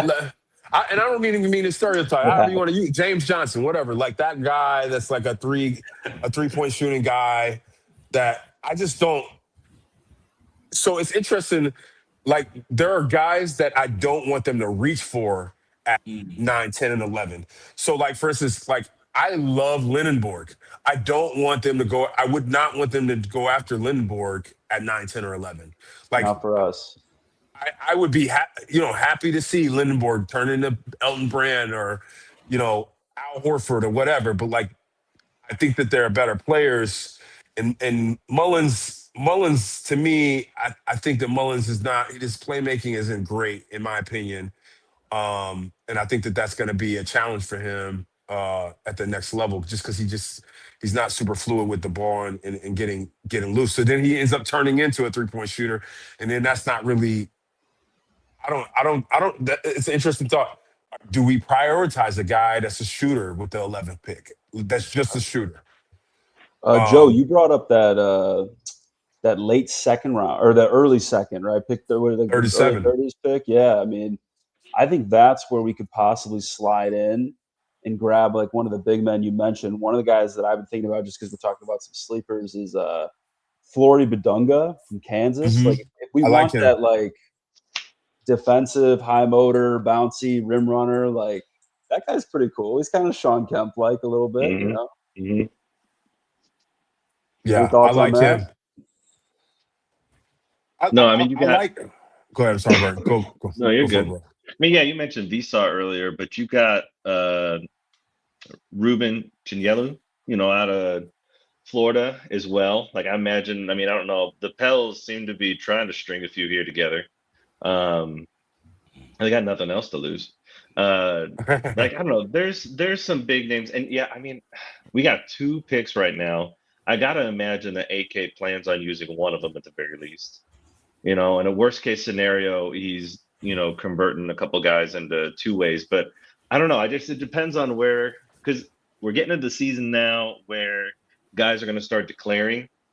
But like with the NIL money and everything, when they start doing especially some meetings with folks like at the combine and whatnot, just hearing where they might fall, not be able to get guarantees from teams, guys are going to be opting back in to college, stepping out of the draft and everything. So that happened last year. We saw a number of guys, one of them, like Phylon for one, like he's one of the guys that went back after kind of getting some of that info. So there's going to be those guys that hear back and go back for another year. So it's hard to know what the talent is going to look like. Right now, like last year, it looked pretty good too. Even the first 10 picks into the second round of who you might be able to get. And that's kind of right, a little bit where we were. What pick did we have last year? Was it 45? 11. I don't remember. Somewhere in that range. Yeah. Or was yeah. So it just depends on who's going to stick around, who's going to go back. Like someone for me that I really like. I mean, if you're not going to take a big, or we don't have that number 15 pick, and don't have a chance, because I got to mention my guy, Perez Johnson Jr. at least once, tonight. So you guys know. We could take him 15, 16. I'd be absolutely thrilled. You want to talk about high motor after missing out on maybe like a Who was Caleb it? I'm Williams? sorry. Morez, that's his Johnson boy. Jr. Yeah, over there. He's the first dude to bring up his Michigan name man. all year. All year. I have not gotten With off the Portland pick. With the Portland pick. I mean, that'd be hey, you huge. could talk me into number 10, and if we fall to 11, I would be like, sure, AK, go right ahead, my guy. Really? Yeah, that dude's all motor. Really? His defense is. He's tough. Been the best player. They've kind of had a three-headed monster at times in Michigan their defense especially. It's just so hard to do anything against them again with the rim, because you've got Mara there at 7'3" or something. You've got Yaxel, who's nuts on defense, and then Morez, who's just shutting everything down. The one thing for him is just the way the offense works, they really don't rely on him for a ton of that offense. He's popped off and done it a few times when they've had to. When Yaxel's kind of gone dry, but man, he strikes me really as that young Al Horford. He's really got a lot of that, even just kind of that connected passing and everything too. And he can just around the rim. He's great. I like the motor. I like the defense. I think a ton of it translates. And I don't know, just looking at his shot, I don't think you're going to be looking too bad when you want to go out and take a three. Again, I think it's decent enough. You can coach that up, and then all of a sudden, you've got later career Al Horford. So sounds great to me. If I can get that with the number 10, 11 pick, I'm not mad. I'm not mad at all. Really? So yeah, wow. Perez. Oh man, here we go. But another guy, if you ended up with the Portland pick, I think you all of a sudden have some options. You could go for Steinbeck. I think Marno, you could argue he probably could be around there, just depending on how the rest of this goes. You think Marno will go that high? You could see teens, early 20s, maybe. Maybe he goes further in. I don't know. Before I would say later in the draft, but he's getting a lot of love, and you can't put him you can't put him out of the paint. He's just not going to do well. He does one thing and he can guard bigs, and he's going to be fine. You don't want him to escape too far. You can exploit him, but that's a ton of guys, and we're seeing more and more of these dudes translate into the NBA because again they're running these kind of double big lineups. You've got Edie's and Hartenstein, and I'm not scared by it. I'm not scared by it. And I'm not I expected Mara to be a dude who can guard 2s and 3s. I was never looking for that. So the fact that he can't, I'm okay. His, kind of some of that touch and passing and just his work around the rim and his defense, cool, I'll take that. So I could see him going up, in that team. So he'd be a decent Portland pick too. So if you manage that, get you a big, get you one of these falling guards, and then end up with but this is a guy that I think could really go back, is Tyler Tanner. If you've been watching Vanderbilt games, I think he should go back because I think he could be a top 10 pick. I think so too. But you look at I don't know. I just love that dude has all the energy. He just his. Oh man! I don't know. Watching him be, I think they're down 20-something to Missouri. That's a game for whatever reason I happen to be watching, and the dude just simply wills them back from the death. Yes. They didn't end up winning that game. They lost by a couple, but that is the impact he has and just the mentality. He's a smaller dude, I get it, but Tanner is, I don't know, he's exciting. I like him a lot. Yeah, I think that the Portland pick really changes your future really because the draft is so deep that you almost with a lot of confidence that you probably could get 2 starters. You know what I mean? There was a lot of Insengays over the last 3 or 4 years draft. This draft, you got all of these freshmen and sophomores largely going in the first round. You have all of these seniors, and some of these seniors are really, really good. And so you could get a junior or senior in the second round or in the middle of the first. That's a really good player. This is Tankathon's got 13, Steinbeck, Mullins 14, Thomas Howe, Tommy Howe, JQ, Ngumba out of Duke, Lopez. I'm not huge on Lopez, and Cynic at 19, And then Sturts, I wouldn't choose Sturts that high. I like Sturts, but I wouldn't choose him that high. But like that's your like middle of the, and you got Lindenborg going 12 to, this is just on one simulator I did. So you got a ton of talent. That Portland pick really, really changes because you got to remember we have all that money. Yeah. So if we get the Portland pick, we get 9 and 16, and we have all that money, man, like the team is so different.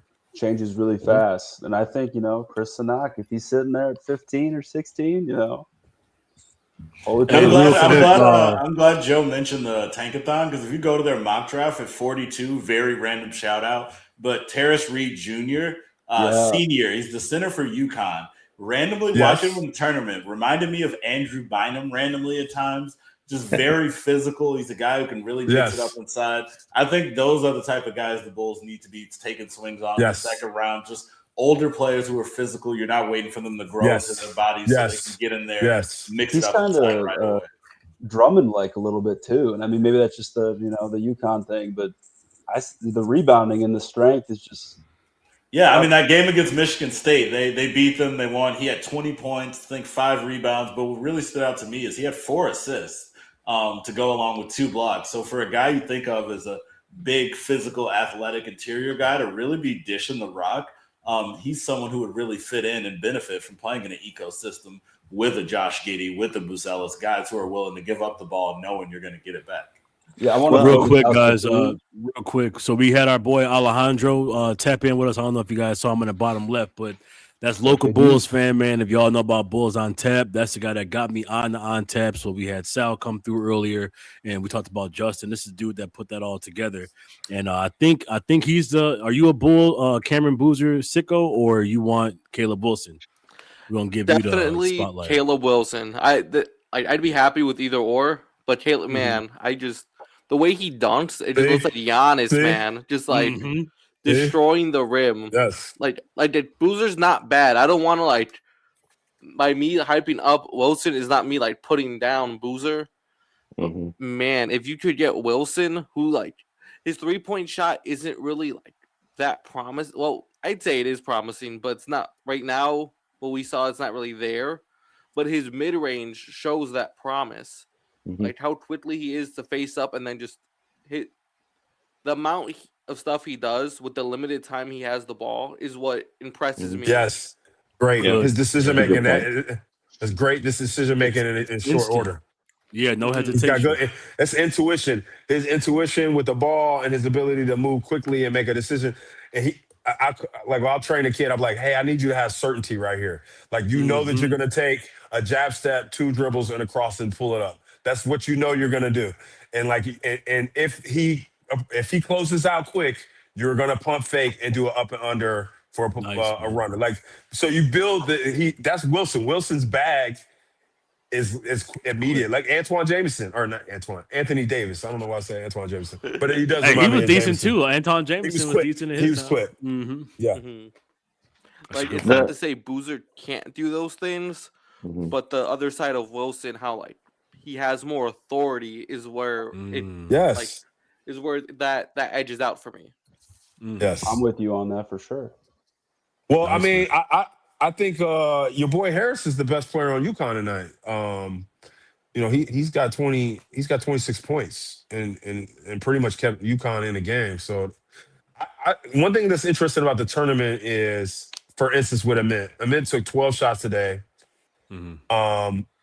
He only has 7 points.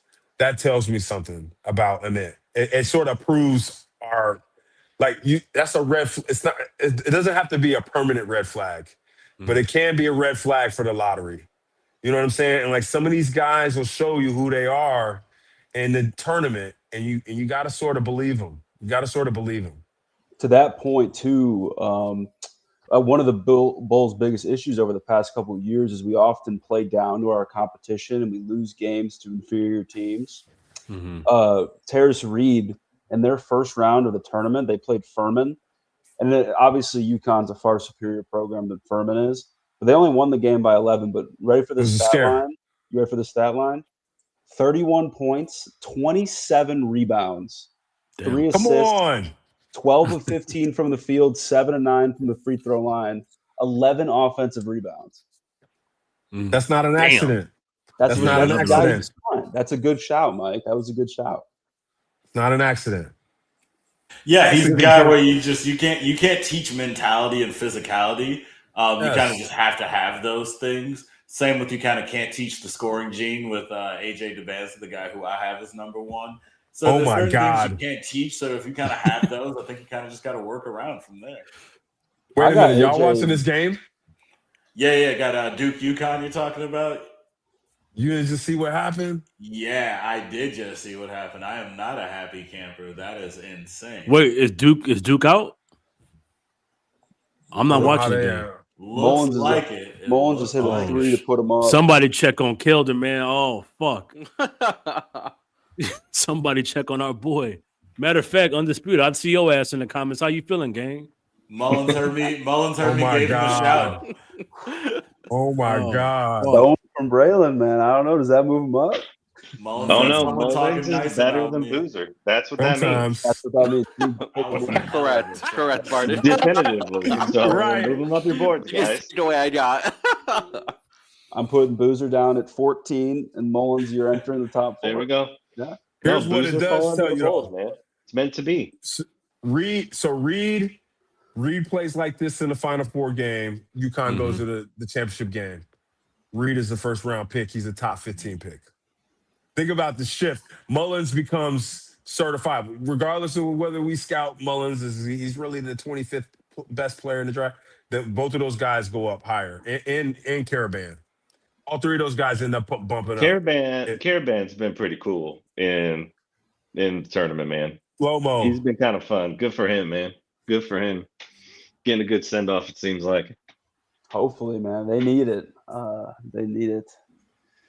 But, I mean, all right, so talking about Caleb Wilson, like one thing that's interesting, especially when you put him up against Ament, is like Ament came in more highly touted as a prospect. And people looked at Caleb as a high prospect, absolutely, lotto and everything. But where Ament came in and like we just didn't see the shot, right? And a lot of, and it just wasn't translating in the pre-conference play. Like Caleb right away came out of the gates being much further along than I think anybody anticipated. And so that's kind of been the thing all year is like you look at that kind of development less than gosh dang this it, man Reese. Reese is the GOAT, man. Shout out Reese. Talking about some damn Cam Boozer. Nothing unites the nation like Duke losing. All right. If Cam comes gosh dang it. If Cam came to Chicago, don't let Stacey King ever hear that. It might slip out, okay? We just got to be careful. Last night, I'm pretty sure Sexton made like a fast break 2-pointer, and Stacey just yelled out, "Sex on the beach!" And I was like, "Wait, what? Are you sure?" All right. Did you guys ever see that clip of him calling Giddy the Giddler? He's like, no. Yeah. He called that man the Giddler? So it wasn't his fault. They were supposed to tell him like Mike is hot. We're still rolling. Oh my God! But like it was at a timeout when they're supposed to cut to commercial, but they didn't on time. So you just hear the diddler and the giddler, and someone's like, "You said that," and they're like, "What are you talking?" He's like, "What are you talking about?" And then they pull up the clip. That's amazing, man. They Shout out to like Stacey King.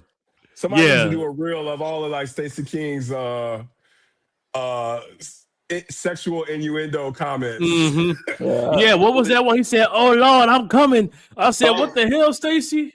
Yeah, Sanford and Son. That's Sanford and Son. Oh, okay. None of the kids are gonna know what the heck this is right now. Hey, he's got to entertain himself with what the product is on the floor right now. He's just finding ways to have a good time. Sometimes Adam and him, they're just riffing, and they're in another place. I bust up funny. laughing. Don't let me hit a pin or something. Like I'll be cracking up watching the game because Amin can't control himself. He can't control. He just starts busting out laughing. So all right. So I will say on CW2 is the one thing. So everyone talked a lot about his defense, and I have zero doubt with his motor, with his length and height and everything else, and just his toughness. Like he's going to be a good defender. Absolutely. But the one thing is like watching the call, he falls prey to, I think a lot of college players do, where they're just going after steals and blocks. And so, and that's what gets highlights, and that's what's going to get pushed out there. And he gets a lot of those, which is great. Like, you need to see that. But like, I guess to, look into like going back to like talking about Merez or talking about even like Boozer and attaching it to what we're talking about, the Bulls, like Billy is a system guy. Yes. Like, we're not relying Correct. on a heavy presence in the paint. Like, we kind of have guys bought into a system. We have some guys with a lot of length and hopefully athleticism. That's really worked for us at time. But like, then you also have to, I think they kind of hoped Okoro would be that kind of almost AC Javonte replacement, where he's just like energy and defense and can kind of play almost like free safety, because that was AC a lot of the time. At least when it worked its best, he kind of got to be free safety and just cause havoc. And yeah, that's just not really Okoro, unfortunately. Like, I think that's kind of clear. And I think they kind of hoped he's younger, like we can do the same thing like we did with AC. Because like, again, like the Bulls kind of like, yeah, people knew he was good. He was a cool player coming out of LA. But like, the Bulls came in and were like, no, we really believe in you. You want you to be here. And that's kind of where he got the name that he does now, really at least solidified it, into being what he is. And then, of course, gets another chip in OKC. So it's pretty clear. But like, so I don't know. Like, I look at a guy like Boozer and I just think I don't know. I've liked him since the beginning, but my whole dream has just been that Harper and Boozer would be here and we could somehow, it's the promised land. We've been led to it. It was all meant to be. The prophecy is fulfilled. All the ex-Bulls kids. Ex-Bulls offspring. Then we had to laugh at Krause's widow, so we're cursed now. So, we're probably going to fall to 11. That was pretty tasteless. I was shocked when that happened. I couldn't. I'm like, am I watching this? Is this right? I'm like, this is terrible. I know. My thought you now see this old lady crying, and they don't change. They don't modify their behavior quickly. No. I'm sorry, Kurtz. Thing I've seen from Chicago sports fans. That was horrible. That was absolutely miserable. That was terrible. That was booing Santa Claus. like what was it? When Philly booed Michael Irvin, he broke his back, and they were booing him, and they booed Santa Claus. That's pretty crazy. Bad. That's crazy. Actually, I could get down like Reed at 37. I don't know which one of y'all brought that up. Like, I don't think that the Bulls should get rid of any of these second round picks. I don't know, like I know somebody said I agree. We could trade one or draft a stat. Like, I think that they should get two seniors with these second round picks and players that they can put into the lineup. You have cost control on them. And don't let us mess around and get the Portland picks. So let's say we get 9, 10, 37, and whatever, 50 something. That's like four rookies. That's four rookies you're gonna bring in, and then you really you could go big fish hunting with all that money and go, like, you could pay somebody, like, you could take on a big contract. Maybe the Jazz say they want to move marketing. I don't particularly want marketing. Maybe Antetokounmpo. I don't know. I was trying to think of who we would want to take on that's on a big contract and a team that's dying. Who brought up Anthony Davis? I wouldn't want that. But like, I think I brought up Anthony Davis like for something, but John Morant is the obvious. Okay. Okay. The funniest big elephant in the room that would maybe be possible, make some sense. Or actually, I wouldn't say make some sense, but there is a world where you have John Morant in Chicago and there's something to figure out one way or the other. But I think that's one where Memphis is clearly probably going to be trying to get rid of him for any price. So I think there could be something interesting there if the Bulls were to make that phone call. Yes, I do think anybody else, you would have to wait till after the playoffs to see. Like, if the Knicks are first round exit, I could see maybe potentially Cat or OG or somebody on the move. Yes. Joe, to your point about using the second round picks, though, I'm all for using them if we use them the way that you're saying, like go get some proven college kids. But if we're just going to use them to draft Josh Giddey's best friends from Australia again, I think I'm good on that. Yes. Yeah, no, I think the later you go in the draft, the less of a swing you want to try to take, and the Bulls seem to always operate the opposite way. They're just trying to keep Josh happy, man. You don't need to try to find a lottery ticket in the second round. Just take a kid who's put up some good numbers in college and go from there. Yeah, make the G League team even better if it's the worst thing in the world, like figure it out that way. Now, I will say, to Joe's earlier point, Kareem Lopez Not a guy who's doing a lot of anything in the NBL, but he's another type where I don't mind taking the swing. That's if you were to go like move down. I'm saying like if they go to 11 or something. Just because he's another guy who's an AK type. Why? Why you say that, Mike? He's got some Tobias Harris to him a little bit. And yeah, he's got some Tobias Harris to him. He's got a little bit of just, I'm 6'10" and I don't really have a play style yet. So I'm waiting for a coach to tell me what is my play style. And I think when you have that type of attitude, it can go either way. That can be terrible because I kind of need you to have something to your game, but can also work because if you can shoot as you get older, if you do want to defend and rebound, he could end up being a player who's just a blank slate. We don't really see it now, but he can do a little bit of everything as he gets older and he becomes an impact starter. If you're picking at 11, I think there are worse options than going with a guy who's just an international league guy, so his numbers don't translate as much as we would think. Would you rather have Lindenberg or Lopez? I would rather have Lopez because I think you need the longer runway where it's, again, like I'm okay. Yeah, with the Bulls. Wow. 3 years to see what Lopez is versus knowing that Lindenberg is good now. No. I'm gonna need to re-sign him very soon on a deal that probably won't be team friendly, considering he's gonna be 26, 27 years old. Interesting. Okay. So guys, Mike he's like Lopez has a game where he's waiting for a coach to tell him what to do. Who's our coach? Billy Donovan. What's Billy gonna tell him to do? throw it in the trash. Throw it in the trash. Damn it. Figure it out. So, man, what I love about Kareem is Kareem's probably one of the best slashers in the class. I think that kind of gets missed a little bit. And he's got, I don't know, he gets the comp a lot. That he is the archetype that he is. You could see a Jalen Johnson, potential down the road. At least that's what you hope for, right? That he kind of turns into that.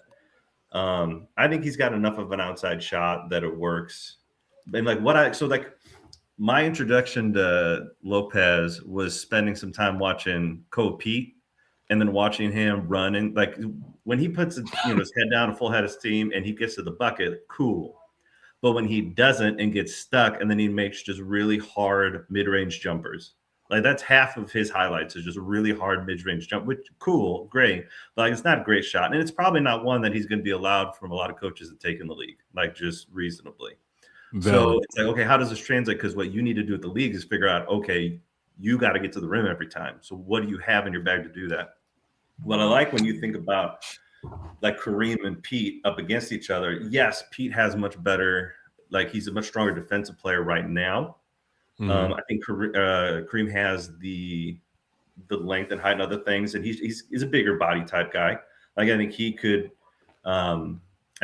beat that. We'll just have to see. But at the very least, his ability, and he's dealing with a little bit because he's overseas to where there is a bit more spacing just because they're playing a more modern type of basketball, right? So we get to see it there. Who knows? Maybe Pete knows how to navigate in a little bit more space in the paint.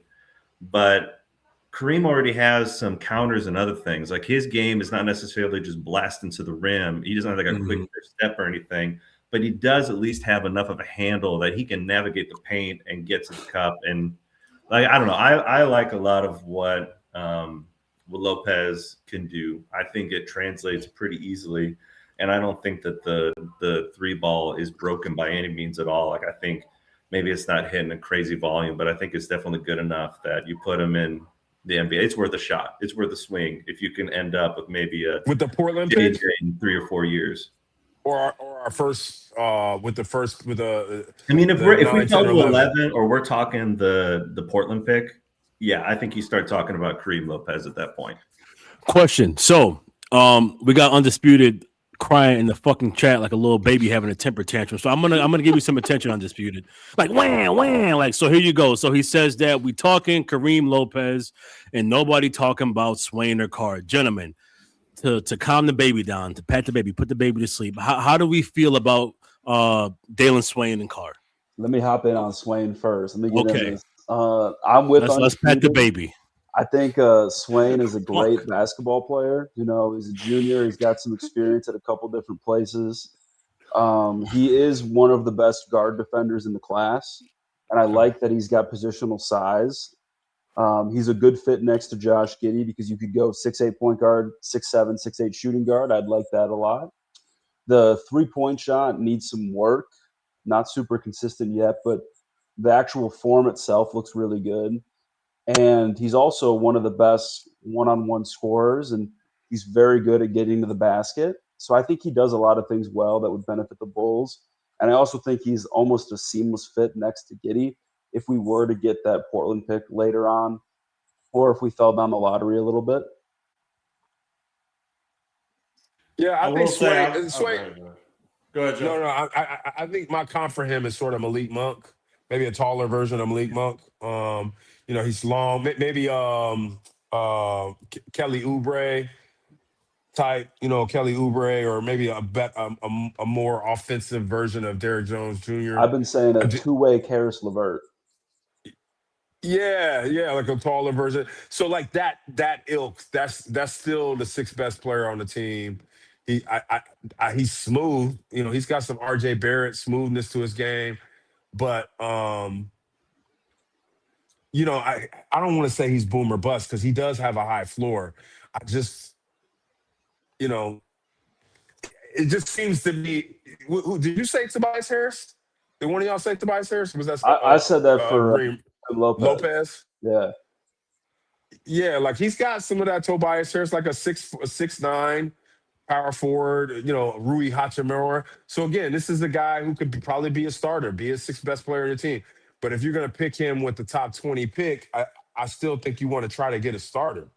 And I don't know. Like, him on. Let me see. Like him on Miami, the Hornets. Does he start on these teams? Does he start for the Cavaliers?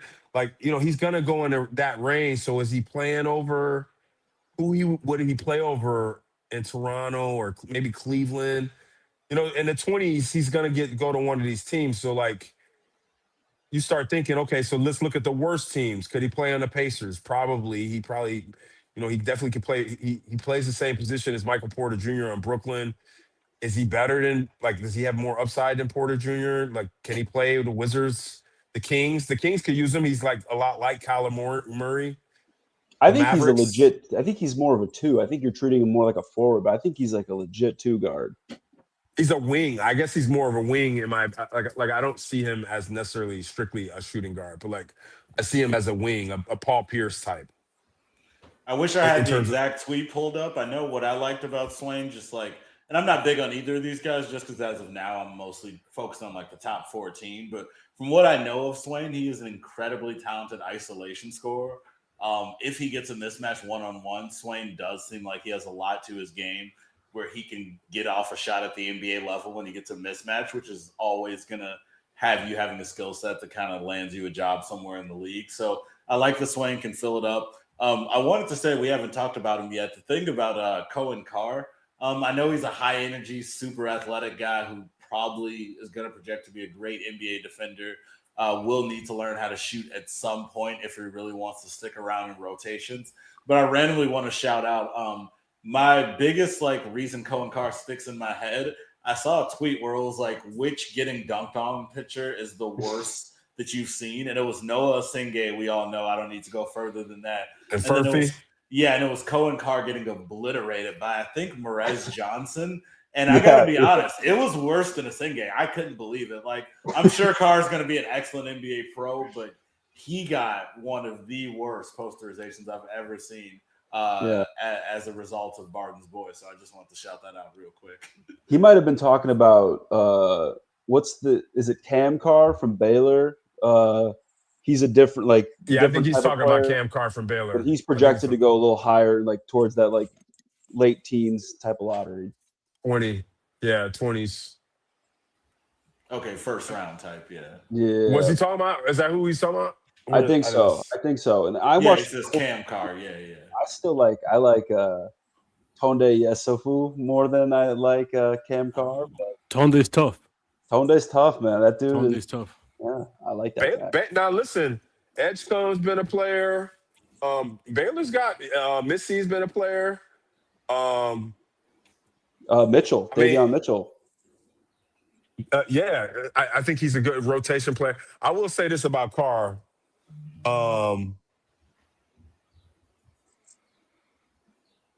There's a universe where like Carr is like Andre Iguodala. Okay? He's long and he can fucking jump. And if you could put him, like if he really maxed out his potential, and I don't necessarily think this is like an obvious thing for him, but if he really maxed out his potential with that length and the jumping ability, like him, Giddey, and Buzelis could be fun. Do I think that like he's clearly not he wouldn't be the 9, 10, or 11 guy, but like if you got him with, I would not be mad if they got him with the Portland pick because he's so fucking explosive and long. Like he really, really like you guys have your crushes for a reach. Like Carr would be I would want Carr over Swain for sure. For sure. Yeah, I like the upside swing there too, for sure. Yeah. Does that make? I will say everyone on Baylor happy? Everyone on Baylor leaves a little bit of a sour taste in my mouth because I just remember AJ DeBanster giving them 36 absolutely filthy buckets. But guess who gave it right to him though? Yes, who had 37, didn't he?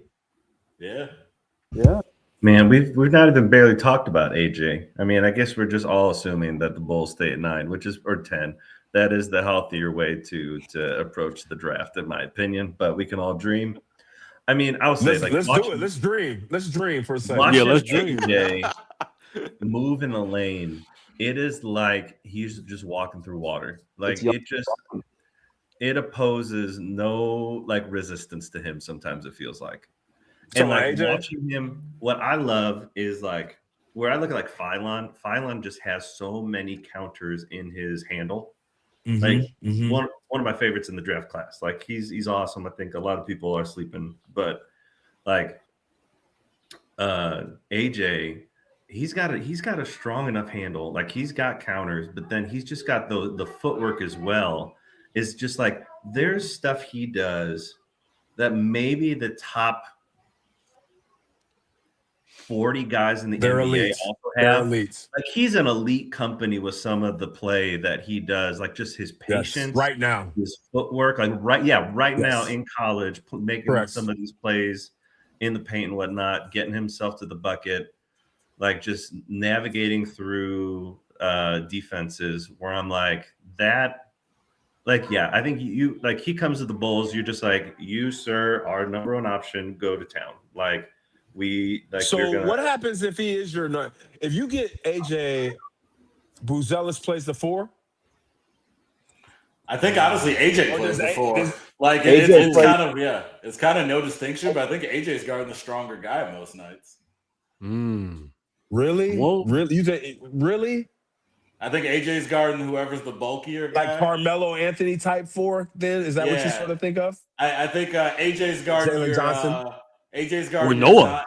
AJ's guarding your Zion and Matas is guarding your Sadiq Bey. So let's get crazy and throw AJ. Or Noah at the 4. Tatum. Noah at the 4. I'm there with you, Luke. I'm there with you. AJ, put AJ at 2, Matas at 3, and then Noah Asenga at the 4. AJ's got some T-Mac in him, dude. I think he could easily play. Yes, he does. Yes, he does. I'm the biggest Noah Asenga fan. Anyone who knows me personally or follows me, we know. Anyone, I think the guy is the next coming of Giannis. I don't mention his name for anything because I think he is the nothing. Like I don't think Billy Donovan even knows the guy on the team. So like I do hope that they have a plan to actually integrate him into the rotation next year. But unfortunately, I just can't work him into any of my ideas for the rotation because I think Billy is still treating him as, hey man, you're gonna have to earn your way into like even being the 10th man on the roster. Just because again, we'll get more into that maybe a different episode, but I think it's a pick Billy didn't completely sign off on, so to speak. So I think it's gonna be an uphill battle for him to really factor in the rotation.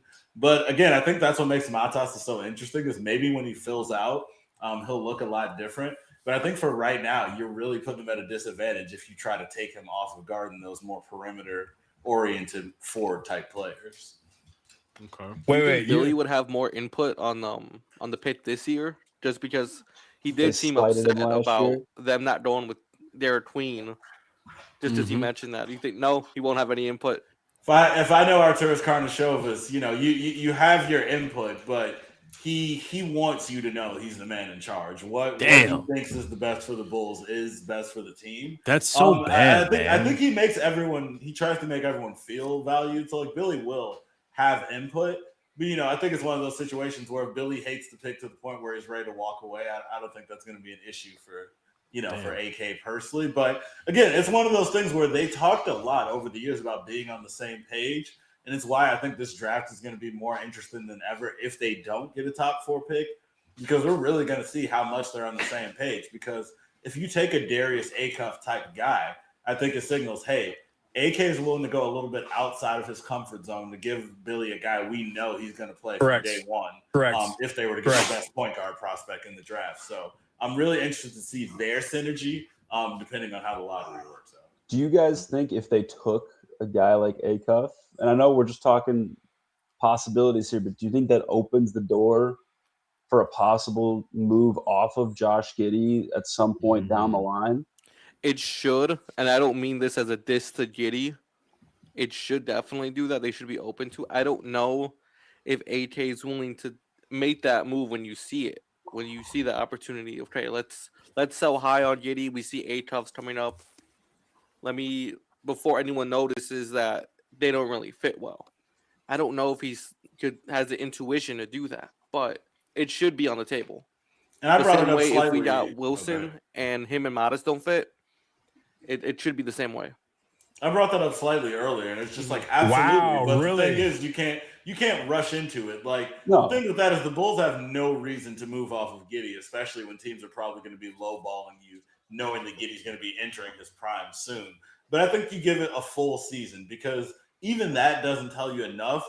But for a guy with Acuff size, I think it does, because it's going to be sink or swim for him right away, right out the gate when he's out there. Acuff? So Acuff? Acuff, yeah. And if he's a guy who he's doing offensively what we think he's going to do right out of the gate, then I think at the end of a full season, you can say, hey, I can move off of Giddey, because now I know if Acuff's going to go do this, I can produce. But I think if you have Acuff averaging like 25 and 7 heading into the All-Star break, and then you move Giddey for a couple draft picks, you're going to regret that, because then let's just say he goes 10 and 4 on 30% shooting the rest of the year.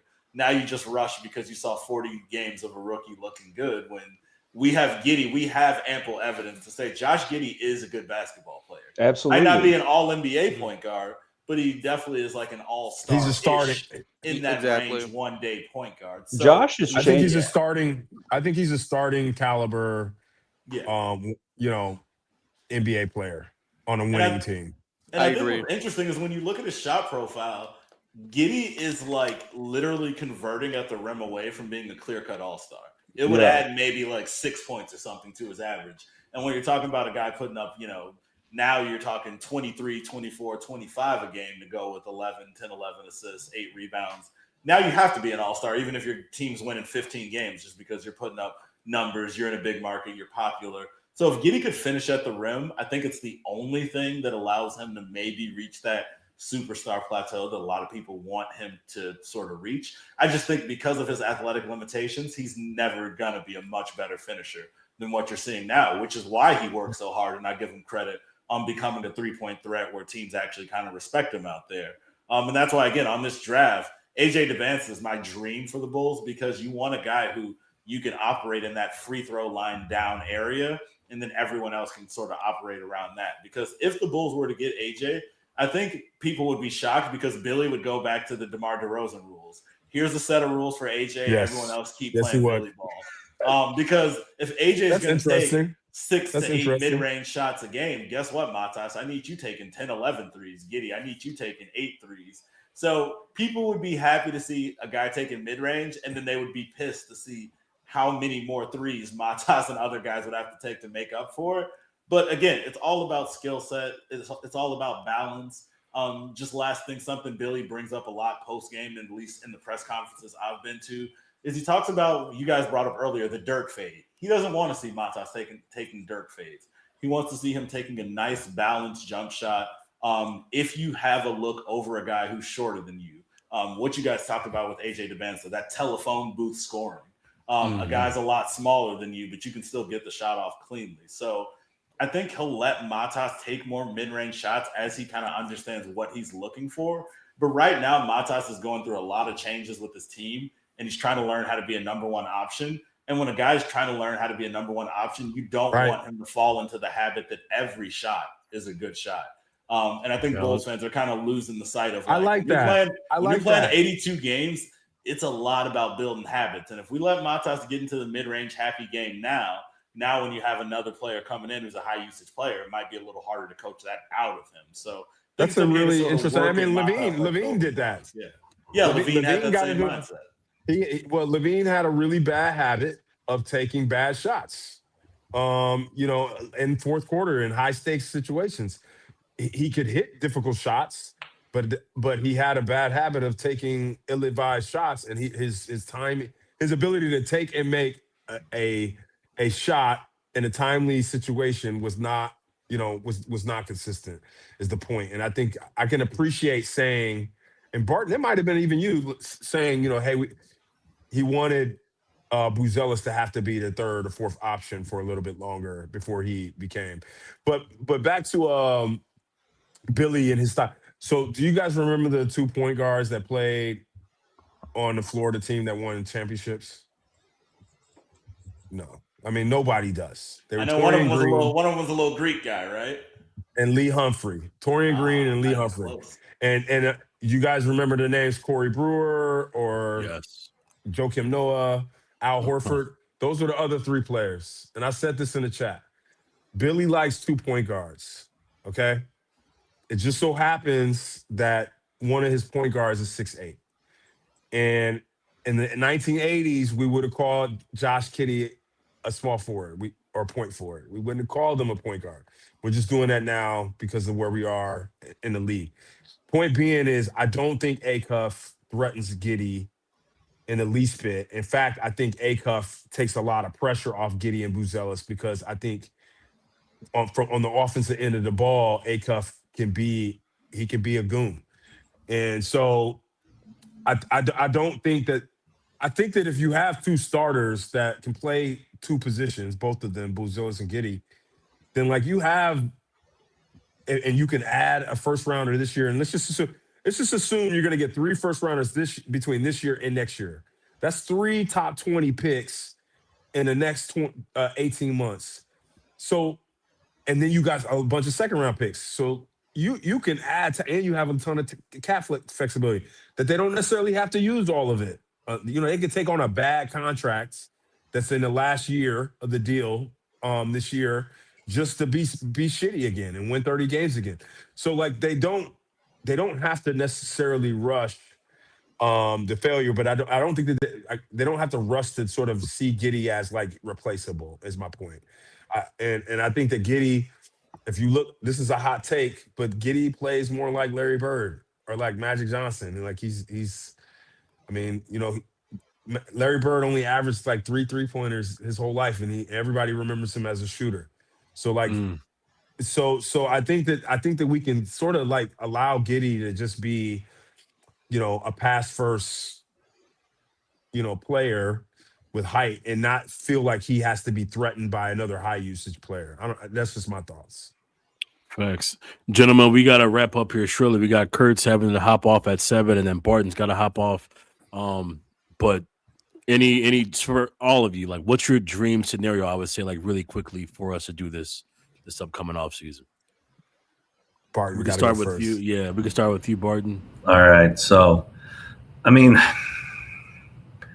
draft-wise, say we jump up, man, I don't even know. But, yeah, I think I'd probably go AJ. I think I've been convinced. I can go – if we jumped up to 1, if we ended up with 4, give me Caleb Wilson or Boozer, whoever is there. That would be absolutely brilliant. I mean, even DP, I don't care. But if we're sitting at 9, 10, I'm hoping and guessing one of our guards has fallen, and I'm saying take – Mikal. I like Mikal Brown Jr. a lot. I think he works great for all the reasons. I mean, all of a sudden you got 6'6". What Giddey is Giddey 6'7"? How tall is Giddey? 6'8". 6'8", 6'8". You got a Big ass 6'6", kid. and 6'8", yeah, 2 point guards effectively, and you can bring this guy along. You know he can handle being off ball and bring him along. I don't know. I like it a lot. We end up with a Portland pick. Yeah, give me Perez every single time. I just think he's great. You figure it out. Maybe even Asenge figures out to do small ball 5. He probably will. I mean, we're just play Miller, Lenny at small ball 5. I'm sure he would get a chance at it. I'm sure. I would love for Asenge to be able to play 5. Honestly, I know it's crazy. So I mean, we just got to see with our tweener guys. Okay. And they get into the second round. I mean, I love Krivas. I don't know if he's going to be there. I think he's just playing too good. He probably pops up into the late first round. But if he's there, yeah, go ahead and take him. Take a swing on Visar. If he's staying in the draft, I could see him being there right around where the Bulls are picking. Later on, man, I don't know who you pick. I kind of thought Jeremy Fears for a while could be kind of interesting, with that 55 or whatnot. I also kind of like. I'm totally blanking. That's right with Purdue senior. Their point guard starts. Oh, Braden Smith, the all-time. Yeah, Braden Smith. That's who it is. At 55. Oh, okay. I think that'd be kind of cool if he's hanging out around there. I can see maybe kind of the 40s, but it's probably 55 is probably a two-way. So cool. Bring a guy that got a little bit more experience. He'd be cool down at the Windy City Bulls for sure. And he's kind of local still that way. So I could see him taking that kind of a deal two-way with the Bulls because he's not too far away from Indiana, which you just talked about being important to him. So, yeah, man, I don't know. That'd be pretty cool. I don't know. If you can get Ketzler on restricted free agency, awesome. Mm-hmm. I'm not betting on that. I'm feeling like we probably end up with Watson, but who knows what Bill or what AK has in mind. I don't know. It'd be really interesting. I wonder if we go and grab some, if we give some of these draft picks, I would imagine the Pels pick, we end up giving an actual contract to, so that's potentially 3 new players, rookies on the Bulls all next year, plus Noah pretty much coming back for his first year. Like that's a lot of development to figure out. Right. So, I mean, they got to get some vets and stuff, off the either in trades or in free agency. So I don't know, man. I really don't even know what the heck they're going to do and how to build this thing back up. Do they plan on being youth and development and kind of working that way? I don't think they're going to go the Washington route where they just don't have any vets, hanging around. But I don't know. Do they try and compete right now, and go try and swing at someone like a Sabonis or whatever? I don't know. I really have no idea what they plan on doing. They love being competitive. So we'll just have to see. No doubt. Kurtz? Yeah, follow that up. I think obviously ideal scenario, jump the top 4, take Caleb Wilson. And then a guy we didn't talk about, if the Portland pick conveys, I like Malik Thomas out of Arkansas with that pick. Okay. He's a good fit next to Josh Giddey. I remember saying that. Then early second round, I liked what Mike said about Reed, and that's kind of in my brain right now, and I kind of never thought about that. I like it a lot. I guess with that later pick, I would take Peyton Sanford, the guy from Nebraska who played at Iowa before, just because I think he's interesting. He's got some size. He knows how to move on the court, and he's one of the best shooters in the class, and the Bulls could use an actual shooter to play in their high-volume three-point offense. And then in free agency, I think that's where you try to figure out the center spot. If you're not happy with going in with Reed, Jalen Smith, maybe you bring Richards back just to be a familiar depth piece. I'm not sure. I think in the draft, those are the 4 picks I would make. Hell yeah. Yeah. You got to sign off, right, Kurtz? Yeah, I got to go. If that's all right with you guys, but I appreciate Yeah, no doubt, man. Yeah, I appreciate you guys having me on. It was a lot of fun. Hopefully we can do it again sometime. Absolutely. Yeah, this is awesome. really cool. Thanks for having me. And then, Barton, you got to bounce too, right, Barton? I do. Got to go take care of them kids. No doubt. Yeah, we'll have Alejandro grow up next. But yeah, thank you so much for doing this with us, man. This is really cool to experiment with. Thanks, all right, guys. Appreciate y'all, boys. We'll talk soon. Yeah, we'll see you in court. Okay, Alejandro, man of the hour, you up next, man. I think an ideal scenario for the offseason. Did you guys are you guys still there? Oh, you can't hear us, Pepper? Yeah. Oh shit. Hold on 1 second. Let me see. Can you guys hear me? Yeah, we can hear you. He can't hear us. Oh, he can't. Hold You guys still there? I gotta text him. Yeah, let me text him. He'll be back in. Anyway, keep going, Alejandro. I'll get Peppers back in here. Just rounding out the defense. I think that would be no matter what path HA decides to do, whether it's taking a step back and rebuild or do another play-in or playoff push, you need to round out your defense. I think in today's NBA, most of the time, it's not one play. Not everyone's Alex Caruso. He's really like a one of one. So you need a team defense. So Modest, Giddey can get better at guarding. Yes. When you learn, Kevin Durant talked about when he went to Golden State, a lot of the offensive load was off of him, so he was able to focus on defense. So something similar that Modest and Giddey could do. Like I would love for an overpay for Walker Kessler in free agency. The draft, I need to look more into everybody because I'm not too sure who would we take in the second round or if the Portland pick conveys.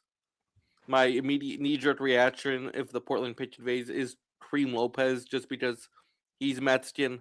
I'm Mexican. Great addition. A la verga.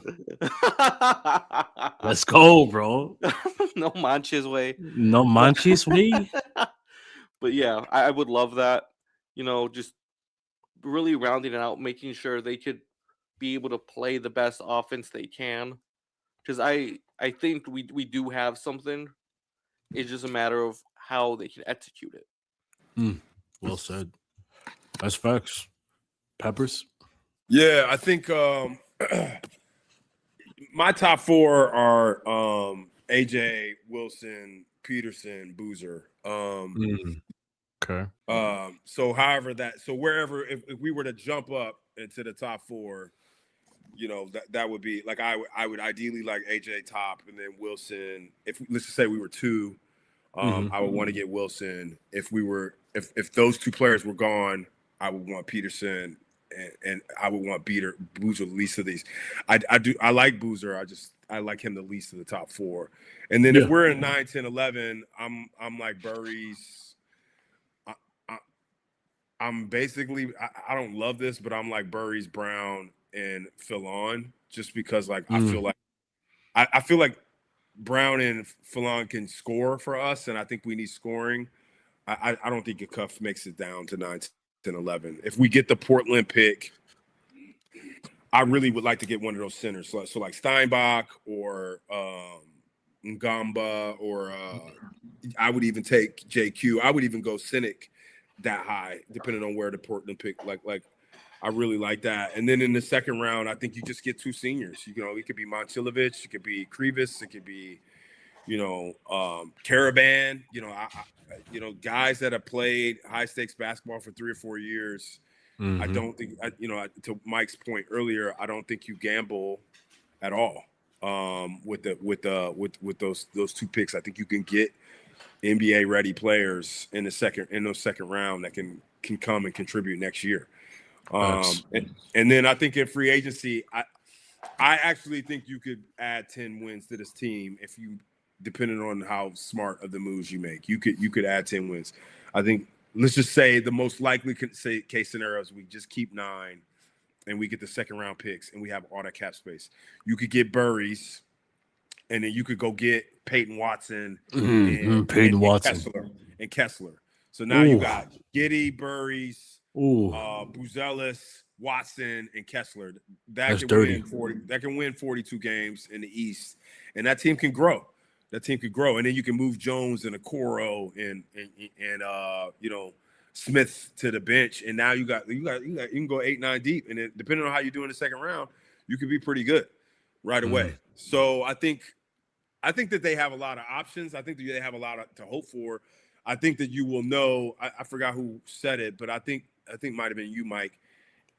If they start making like reach decisions, like projects, potential guys, I don't think you can do any more Sengays or Pat Williams. Dalen Terry's. You can't do that again. So and if you're doing that, then I think I don't see Billy staying. No. And if he stayed, he would leave. in short orders because I don't think that. I think you only add what do you add if you're taking a bunch of potential players like JQ and he can't play his all fresh rookie year, like you know what I mean? Or you. So I just think that how the decisions they make over the next 5-6 weeks are going to tell us a lot about the future of the franchise. And so I really appreciate this, though. It was good to have this conversation. Hell yeah, it was, man. Hell yeah. Mike? Yeah, I mean, I gotta give a shout out to my Blue Devils since they got beat in crushing fashion. Oh, damn. I forgot. AJ's my number one guy, but I'll just humor everybody for tonight. Let's just say the Bulls had the number 2 pick. They get Cam Boozer at number 2. I think will be pretty awesome. And then I think Billy Donovan always, he can never have enough guards. So I assume they'll lose at least one of these guys. So I think it'd be funny if they got Cam Boozer at 1 or 2 and then got his brother, Caden Boozer, maybe in the second round. He's a guy who I don't think is anywhere on NBA draft boards. But I think we saw the Bulls don't have a problem with bringing in people to be friends with other players. So I think it would be funny if the Bulls ended up with both Boozer twins just for the vibes. And then for free agency, I think the Bulls just keep it simple. They always do the least resistance pad. So I could see the Bulls re-signing Sexton to a reasonable deal, but bringing him back on something, maybe with a team option. And then also bringing back one of Richards or Yabusele just as some insurance for Jalen Smith. Who obviously gets injured a lot because I would assume Zach Collins is on the way out. So I would think one of Richards or Yabusele stays on the board along with Sexton. So that's what I would predict. Boozer twins in Chicago, though. Lots of fun. That's my prediction. Absolutely. Well, yeah, gentlemen, this has been seriously, this was really cool. Like I said, we're gonna be talking more draft a lot. In the summertime, we got things in the works with the No Ceilings guys. Shout out to like Tyler Rucker, Tyler Metcalf, Corey Taluba, like those dudes. I've shouted him out like 10 times tonight, but shout out Sonny. We're gonna be bringing him on and just talking draft because he covers Illinois. So more draft talk in the summer, but this was super, super cool to just be able to talk with the boys today. And for those of you who are watching, we're building a roundtable community. So this was like a roundtable community centric episode. So after the show, if you came through, man, check out the Discord. But most importantly, I'll drop a link to check out the roundtable community because you can come on there and you post your community thoughts. It's super cool, so it's something we're building. So please, after the show, if you can, we'll drop the link and just check out the roundtable community after. But besides that, just thank you everybody who came in tonight. It's 3 hours again. Like time flies every time we talk ball, man. It's amazing, So thank you guys for coming on, Joe. And absolutely. Thank you for having me. Yes, sir. All right, guys, we're gonna go ahead and head out, and we'll see you at the next one. All right, y'all. All right. Have a good week. Thank you guys for having me.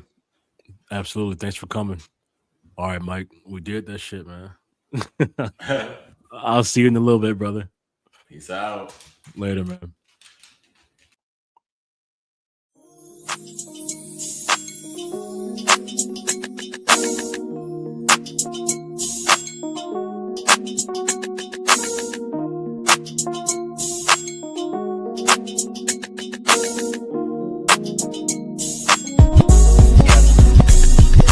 Kept it all radio open till 10 for you and your friends. You know how I spend in HOUSTON. I get too crazy, had a little bad enough. We stay good friends, we get too crazy. All I know is that when this club ends, the next one begins. My babe, you know me, and you knew me back then. And you know how it goes when I see you again. You know I'm making right. Wait till your ends, and you know I need you to be there for me. You a little so baby, you a little 48 baby. Got a little candy in her pocket. She gon' take off like a